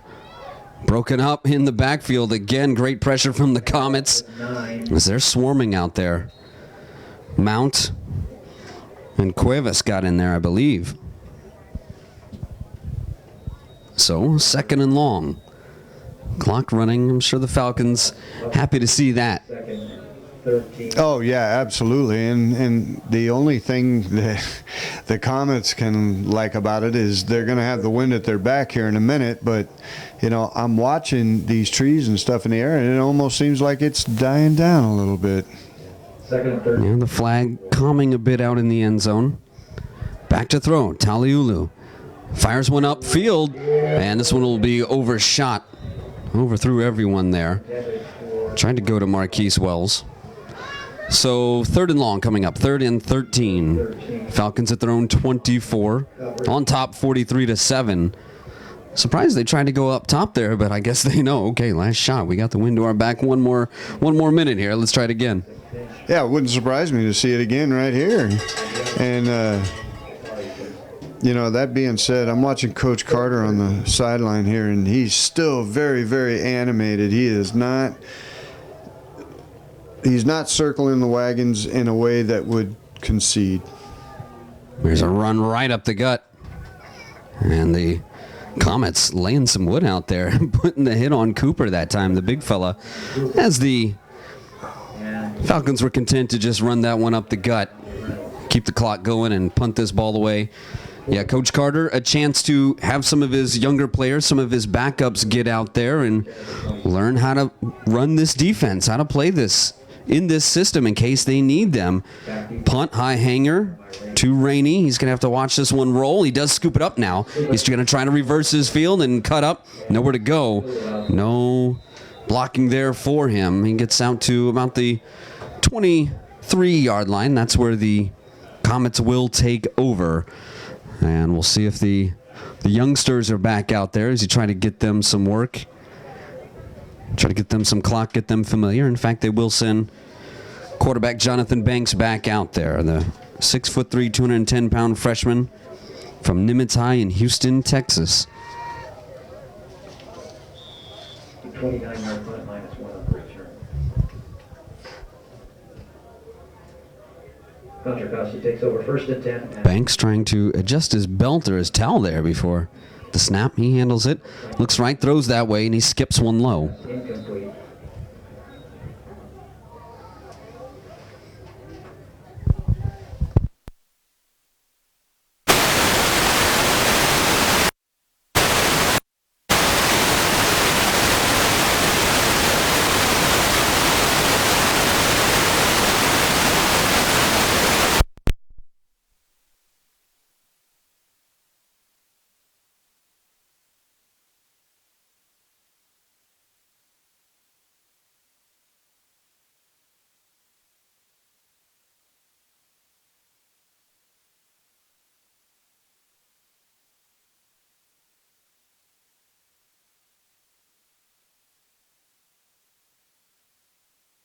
Moving.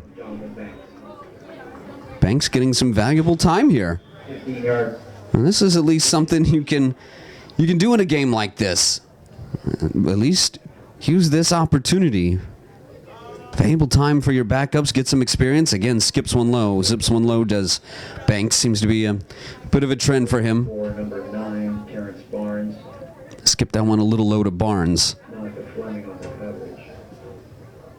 And it's going to bring up a 2nd and 10, just under a minute to go in this third quarter. 43-7, the Comets are down, so it's instructional time here for Coach Carter, trying to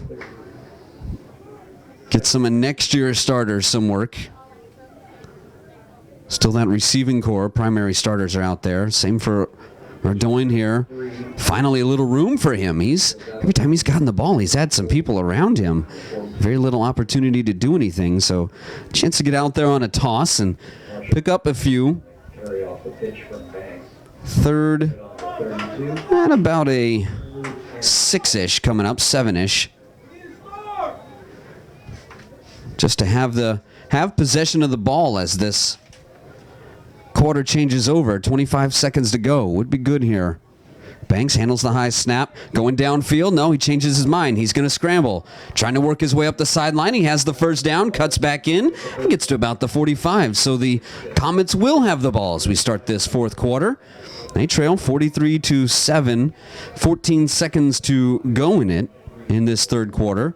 Clock stops as he headed out of bounds. Also picked up the first down. And it restarts now. I think the Comets will be more than happy to let this quarter run out and finally have the wind to their back for the first time since the first quarter. As that will end the third. 43-7, Freedom leads. Just another one of those good moves by Tucker again to defer and get the wind in the second and the third quarter. And it paid big dividends. Well, I was thinking that the wind had begun to die down as the evening hours approach, but that is not the case. The flag it had dropped there for a little bit, but now I'm looking over at it and it's straight out again. So hopefully that plays into the Comets' favor as we head into the fourth quarter. Nothing. The accuracy, Tim, is where I'm with the passing game, is where I'm having a little bit of an issue. Not only on the long balls, clearly you can't throw those long balls up and into this wind, but even on the shorter passes, they're skipping them, they're throwing them just out of the reach, and I know I'm not the only one seeing this, so they've got some things that they can work on in the practices. Their conference games don't come up till late in the season, at the end of the season. So, pending a miraculous comeback, this is, they can build on this. And, hey, I'm not about to give up on these guys. I like what I see. Good learning opportunity. You just try to learn from this one and move forward. Here's a handoff, trying to work his way outside, getting a little running room, cutting back up the gut. Looks like he's got about a gain of 6 or 7 there for Raekwon Jones. Freshman from East Gulliford High School in Greensboro, North Carolina.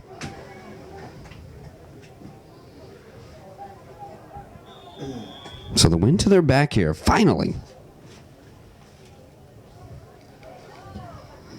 And the eye in the sky doesn't lie. This garbage time, if you will, as you may call it, is still on the film. Here's Banks tanking off. He heads up the sideline. He's got a first down and another late flag here. Some late contact. We'll see who this one is on. The coaches will be paying attention as to who still put an effort into this contest at this stage and how these youngsters did. Starting offensive line primarily still out there. And they're going to back this one up. Couple of guys rotating in. Discussion between the officials on what the foul is. We have an illegal hands and a chop block, both against the Comets. So the chop will most likely be accepted here. And back up the Comets. We're just starting this fourth quarter, but it's been more of the same. Boy, early in this game, they were playing a clean game where the Comets, mistake-free, but then they just let things compile on them, just pile on, and couldn't get out of that hole the second quarter. And thus we're at this 43-7 lead.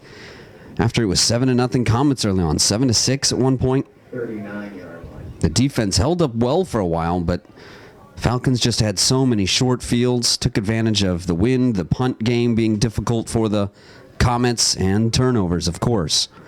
But now the penalties have started to happen in this second half. So that backs them up. The first down erased. 2nd and 5. Banks going to reverse field and again take off with it. He'll have the first down again, shakes one tackle, and is out of bounds. I'd say right around the 35 as well, they'll mark him for the first down for the Comets. Well, they must not call horse collar tackling. And well, yeah, since he didn't bring him down. He tried. Had he brought him down, had he gotten grabbed around the collar there, they'd have called it, but he snuck away from it, didn't fully bend him backwards, so no horse collar there. Banks remains in. First down for the Comets, just trying to get something to make it look a little better on the scoreboard. There's some nice moves finally for Ardoin. We get a chance to see his shiftiness. Touchdown, Comets. First score since the first quarter. Finally some running room for Ardoin. The poor guy, as soon as he's gotten the ball, has been swarmed, but finally little room. So whoever's going right, whoever's going left to right on your screen has done the scoring today. So a chance to have 14 points here. And we do see Fonseca come out to try the extra point. Well, Tim, you know, they got the wind at their back and they ran 4 straight running plays. So I think it's helping in the run game, too. Extra point is good. So 14 points on the board here. 43-14, the Comets trail, but you knew it was coming. You knew Ardoin had that shiftiness. He is a good running back, a chance to fill in with Harold Holcomb III hurt. So Marshawn into the end zone. Some great moves, some good shiftiness. And that's got to feel good, especially for the offensive line, to finally to create a lane and get rewarded. Working on the second team defense of the Falcons for sure, but man, did the Comets need something positive going forward for the crowd and for themselves. Well, you know, Marshawn, 215 pounds. You get a guy like that into the secondary, and he had some moves. He really did, and he, believe it or not, he had a burst of speed for a big guy. That you know, like I'm truly surprised we haven't seen that a little more than we have. No, because once he got into the secondary, it was over. Nobody was going to bring them down. You could just see it. Former El Cerrito Gaucho, a backup for the Gauchos, backing up Adarius Pickett, who is off to UCLA, and the Benjamins, of course, of El Cerrito.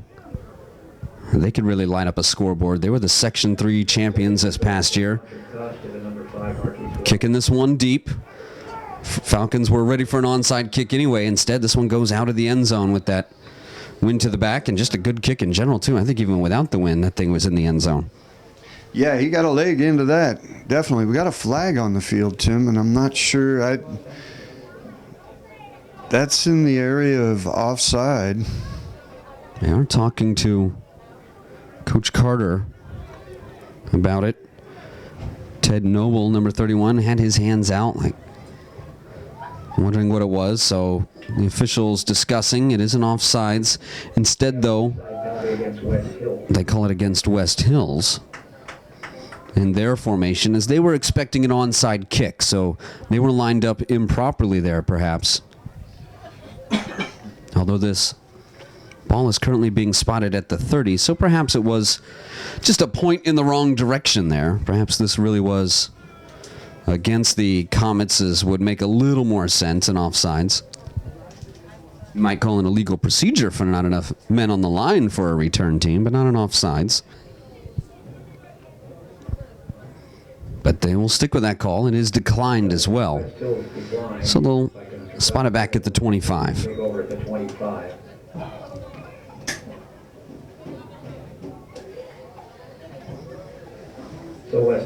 Marquise Wells will come out at quarterback.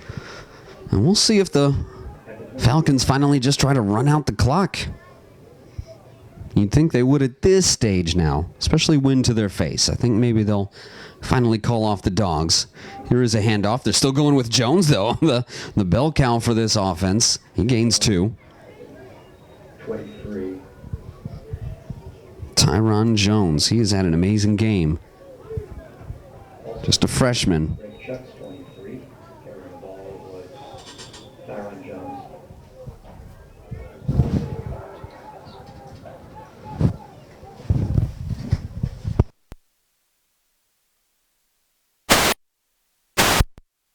In fact, here is Wells just letting this clock run down. Play clock under 10 seconds. Snap it at 9. Hand it to Jones again. He plows his way forward, picking up yards.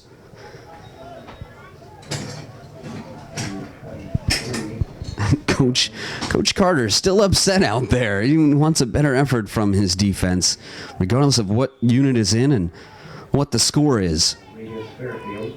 Attention to detail, very important to Carter. Knowing your assignment. That is first and foremost for him. Knowing your assignment, knowing the call to make, knowing where you're supposed to be, what side you're supposed to be on. That really agitates him when you're not even lined up in the proper place that you should be. Here's Wells rolling out, looking downfield. He will throw this one, and it is caught. A leaping grab. What a play by DeAndre Fuller. A couple of good snags for him today. Yeah, that was a beautiful catch. I mean, yeah, there wasn't anything he was going to be able to do after he caught the ball, clearly. But, you know, to get up there and snag that ball like that, he was the only one that could catch that. Very patient job there by Wells. He was just taking his time, letting clock run, letting somebody get open. So now a first down out to the 49 for the Falcons. Comets have been showing a blitz pretty heavily. No pull up as there's still 16 seconds on the play clock. Make a change here. They're not snapping it until under 10. Snap, handoff, right up the gut. Handoff to number 9. There goes Brown again. He's had a good game as well. Has Robert Brown. Good compliment to Jones. Oh, yeah, and they're doing a great job mixing it up, too, Tim, here at the end of the game. Ball control, clock control, and there again, there's some of the great coaching by Tucker. I mean, it's just evident. It shows in this entire football team, West Hills. Handoff up the gut again. And that's Brown again. Robert Brown. As the Falcons are trying to milk this clock. Still no huddle, of course, but taking their time. We're down to 11 minutes left in the ball game. A 3rd and 5 from the 46 of the Comets for the Falcons.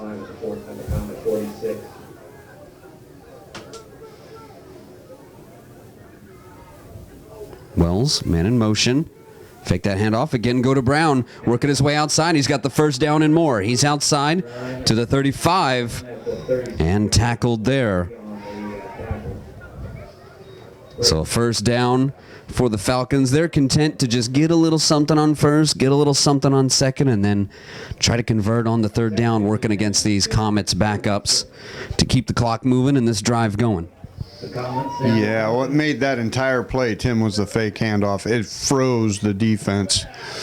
Yeah, biting on the jet sweep to Fuller there in motion. Exactly, and I mean, it couldn't have been any closer without knocking the ball out of his hands. I mean, it was just right there. It looked like a handoff. Wells going to keep this one, trying to head up the gut, but a nice tackle again by Clarence Corbin. He's had a good game rushing in off the edge. The freshman, 6'5", 245. So we're under 10 minutes to go in this one. What can Coach Carter and the Comets take from this? What do they change? What when you say, you know, well, got to go back to the old drawing board here after something like this? What does he draw up? Well, as far as plays, you know, I'm sure they have their plays, but I mean, it comes down to the simple mistakes, the detail, the turnovers. Last week it was special teams. Brown again on the outside, swung down this time. Another nice tackle by Dupree. And you know, I mean, clearly he's already got set in his mind what he wants to work on and on that kind of stuff. But it seemed to me, and this is just my opinion, it seemed to me like once they were put on their heels, they were done. They got the wind in their face. West Hills was playing downhill, and it just seemed to me like they got on their heels and never recovered. Yeah, the momentum built, and they panicked a little bit. 3rd and 9 from the 30. Blood in the water the Falcons smelled. They were able to pin their ears back and attack. Wells firing downfield, and it's caught. Big hit delivered by number 23, 23 on the stop. Greg Chucks, the safety, but a nice snag and a way to hang on to it by number 4, Darius Dukes. We have seen some hitting in this game. This is definitely some good talent on both of these clubs. You wouldn't think that it's really tilts that much in West Hill's favor talent-wise, but you're right. The momentum in that second quarter just got into their hands, and they took advantage of it. It's how quickly things can tilt in a situation like this. Any clarity in the quarterback position here for the Comets? Where do they go from here with that? Here's Cooper up the gut. He's got a lane. Nobody wants any part of him with a head of steam. He's inside the 5. That'll set up a 1st and goal here for the Falcons. Where do you think they go quarterback-wise? It's still undecided? Still going to be a rotation moving forward? I would have to say yes, but I kind of liked what I saw from Kazakov and his mobility. He did look good. His passing accuracy, it needs some work, but he was mobile, and that's what they needed in this situation. Unfortunately, it was too little too late. Split backs behind Wells. They hand it off to Cooper again. The big fella trying to plunge his way in. Comes up a little short now.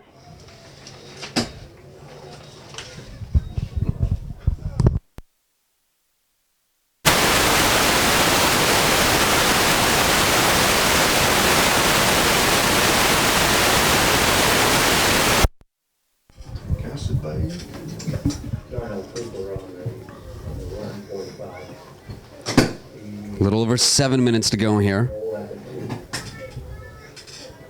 Being a 1-0. 2nd and goal from the 2. Time ticking away. Here's a handoff. Ooh, and a big stick there. Nice play by Stephen Mills with the pop from Tracy, California. Nice sign there for him to get in and make that play as they were trying to go to Brown again. So that's going to bring up a 3rd and goal from the 4. From Merrill West and Tracy on the tackle. 3rd and goal from the 4. In another goal line stand. They had one early in the game. Here's the toss. They bring Jones back in, and he has got the corner for the touchdown. Boy, Jones just can't be denied. He is something. No, but you know what? I'll tip my hat again to the Comets defense on the goal line. They have made a number of great stops, and again, you've got to have something to build on. They're getting outplayed a bit today, a little more than a bit, but there's things I see that they can seriously build on, and that's one of them. Yeah, that goal line D and the rush defense was fantastic last week. They were stout. They had big moments. Extra point is up and good, and for the 2nd week in a row, West Hills scores 50 points. They shut out San Jose City College last week 50-0. They lead here 50-14 with 6:21 to go. So you're right, Bruce. I think that that goal line defense had its moments today. The rush defense maybe deserved better in this one. They had a few goal line stands when this game was in doubt that really could have tilted things, but they just couldn't get out of the hole of their own end zone there, and that's when the Falcons pounced. Yeah, and in the second quarter, Tim, down at the other end of the field, West Hills, you're thinking, there's no way they can be denied this close to the goal. And for 4 straight plays, they shut them down and took the ball over on downs. And, unfortunately had to punt into the wind. And, I mean, no matter how good your goal line defense is, eventually, if they get enough shots at it, somebody's going to punch it in the end zone because it's only a couple of yards. I was amazed at how many times they shut them down, and it was at least 6 straight. Yeah, even on that, where Cooper finally did punch it in, it took it till 3rd down, and we were wondering if they could even do that. If the Falcons could punch it in before they did. And that was a real tipping point in this game. So questions moving forward, and luckily it is early in the year. It's a chance to feel out for Coach Alonzo Carter to find out what he's got. They're playing guys here in non-conference play, non-league play, as they're now in the base 7. Here's a kick that'll get out of bounds, so an illegal procedure there will give the Comets some good starting field position. So still trying to figure out who they have, who should be starting, the rotation, especially quarterbacks. So they've got a little feeling out period here to work with before league play begins in the new Bay 7 league. Defending champs. They went 5-0 in the conference last year, in the league last year. On their way to their 2nd straight title in it. And so they have a little time to figure it out before the conference play starts, at least. Yeah, they are 2-time defending champs. We can make no mistake there. They're getting beat today, and it's bound to happen. But when you 2-time defending champs, this season's far from over. Banks went a little bit too high there. His intended receiver, Barnes. So it'll bring up 2nd and 10. 6:16 to go in this one. So lessons to be learned. I don't know how much of the game film they'll watch, as they may think, all right, well, we'll gather what we can from this one, make some points with a few plays, a few moments that'll be queued up, and then maybe kind of let it go from there. Discard that that DVD and never move forward. Handoff, working up the gut for a few yards that time.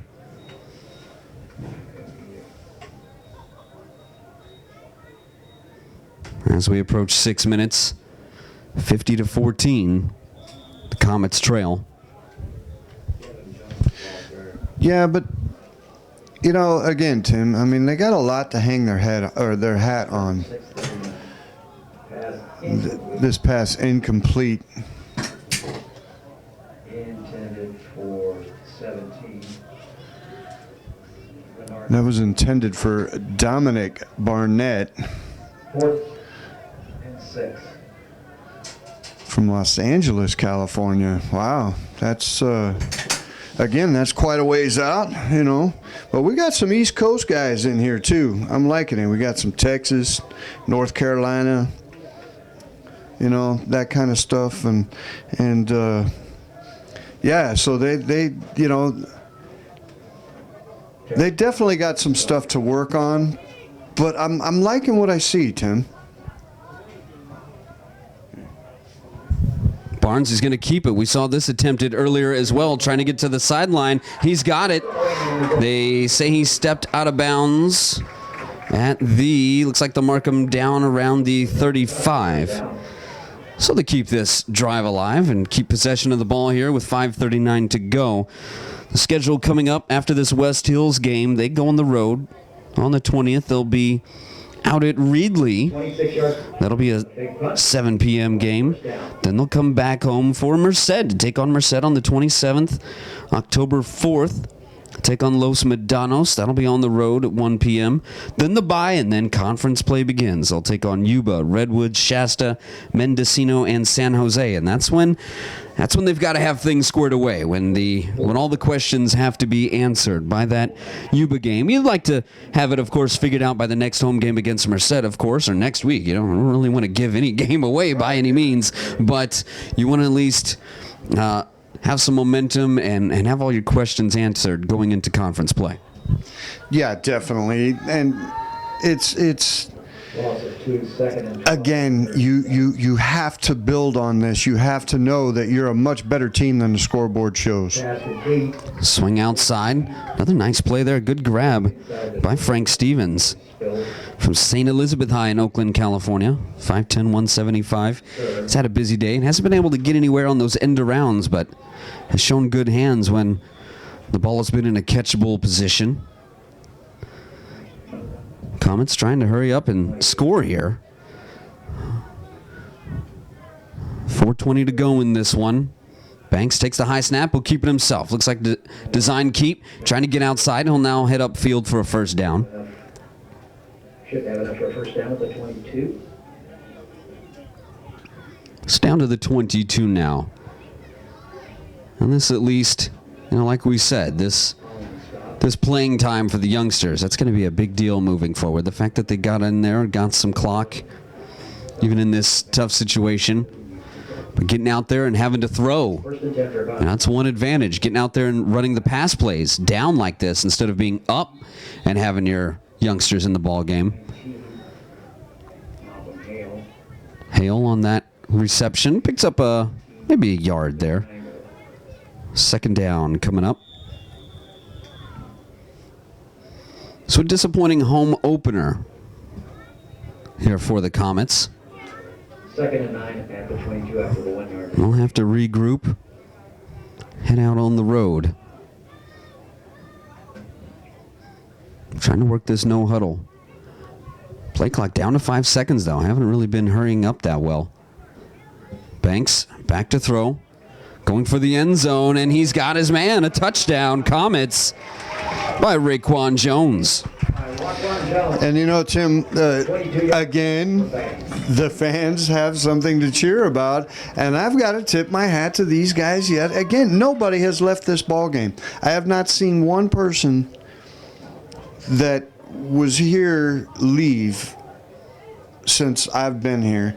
And, too many times I've gone to the ball game, football games, baseball games, whatever it might be, and when there's something like this going on, and I guess you could call it a rout, people, they want to be entertained, and if they're not being entertained, then they want to leave, and that's not what's going on here. These people are supporting their football team. Disappointing home opener, yes. Great fans, I would say. Yeah, good to see that support for these kids. So extra point is up and good as well, 50-21. Comets at least trying to make it look good on the scoreboard, along with getting these youngsters some playing time. Same on the other end for the Falcons. And this may be an opportunity to practice an onside kick as well. We'll see if they go that route. Got to try something here. We had the goal line stand that was converted as a tipping point in this game when Cooper was able to punch it in for the Falcons. That was our tipping point, our nail in the coffin, if you will. Had to be that successful onside kick to start the second half. Yeah, that was huge. And again, that, I gotta say, Coach Tucker, the way he approaches a football game, he's thinking about it from every angle. The wind at your back, the clock, the score, the scoreboard, the play clock. He's got all this going on in his head. And I would say, they got a good organization going over there. They've got a good team going over there, and he knows how to run it. They're in a new conference as well, as a lot of realignment took place in that Golden League. And they will try a little directional kick, but no bounce on it there for Juarez. Flag is down. What do you think? What's the call on this one? The only thing I can think of is offside again. It's right in that spot. Let's see. Hopefully they get it right. Ken receiving the kick. Tilly. And it'll be West Hill's ball. It's hard to say here. It is an offsides, and that is the case. He had that one, Bruce, all the way. So tack on 5 more here for the Falcons. Kind of a moot point at this juncture. But with 3:26 to go, we'll see the Falcons salt this clock away. A new quarterback into the ball game.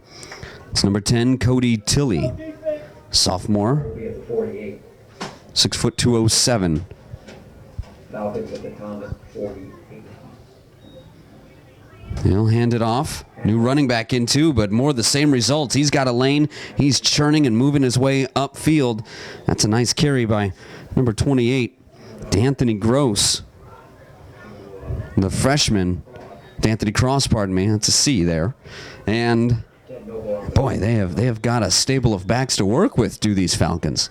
Yeah, and I was just thinking the same thing. It's like no matter who they put in there, the big guy, the speedster or whatever, they've got a number of different people to work with, and and again they've gone to another quarterback, Cody Tilley, and he's getting some time, and I mean you couldn't ask for more second game into the season.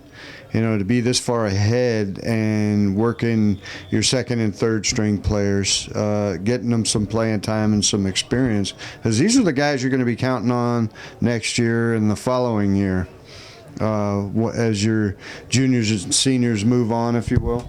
Yeah, in a freshman, sophomore kind of way, exactly, at a 2-year school. That's the equivalent of having your juniors and seniors, that top tier. Here's a handoff. I don't know where to go this time, and maybe a little foot entanglement between the quarterback Tilley and his running back Cross. Got a little crossed up, in fact. Another back gonna checks in. DeAndre Van Exel will check in.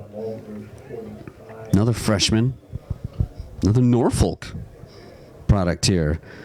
So we're down to 2:20 to go in this ball game. 50-21. Comets trail. Here on BayAreaSports.tv, Tim Fitzgerald and Bruce Jones with you. So it's turned into a JV game now here between these two.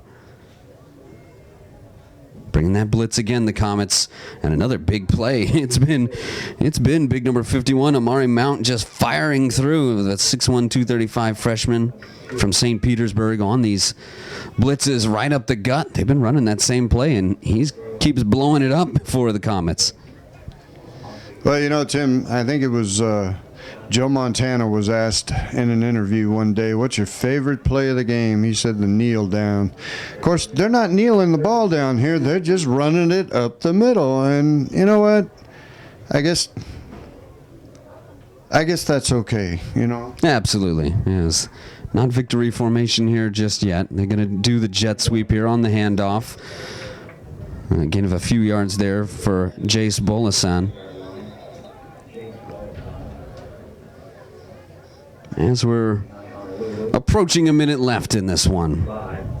It'll be to the 35, rather, where it'll be fourth down. You're right, Bruce. Just now is the crowd starting to clear out a little bit, as there's not much left to this game.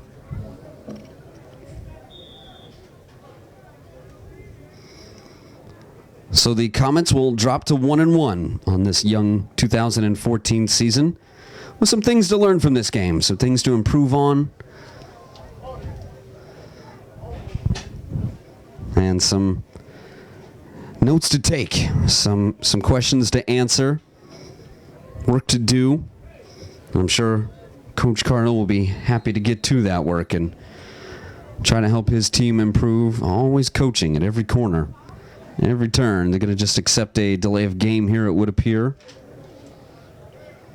and back it up on fourth down. 4th and 16. It's all over at this point. And we have 24.9 seconds left with the score of West Hills College 50, Contra Costa College 21.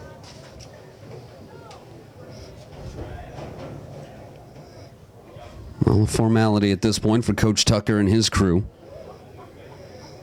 as he had his foot, the pedal to the metal, foot down on the gas this whole game. Only finally started to dial it down a little bit this quarter. Angled punt here from the guy who's done some great kicking today for the Falcons. I think they've found their kicker to go with in John Keynes from San Benito High School in Hollister. He hit that 45-yarder at the half when they were putting the pedal to the metal, burning timeouts, knowing the wind was to their back to try to get as many points as they could. So just 14.6 to go here in this home opener for the Comets. Got a one to forget, but one to learn from for this group.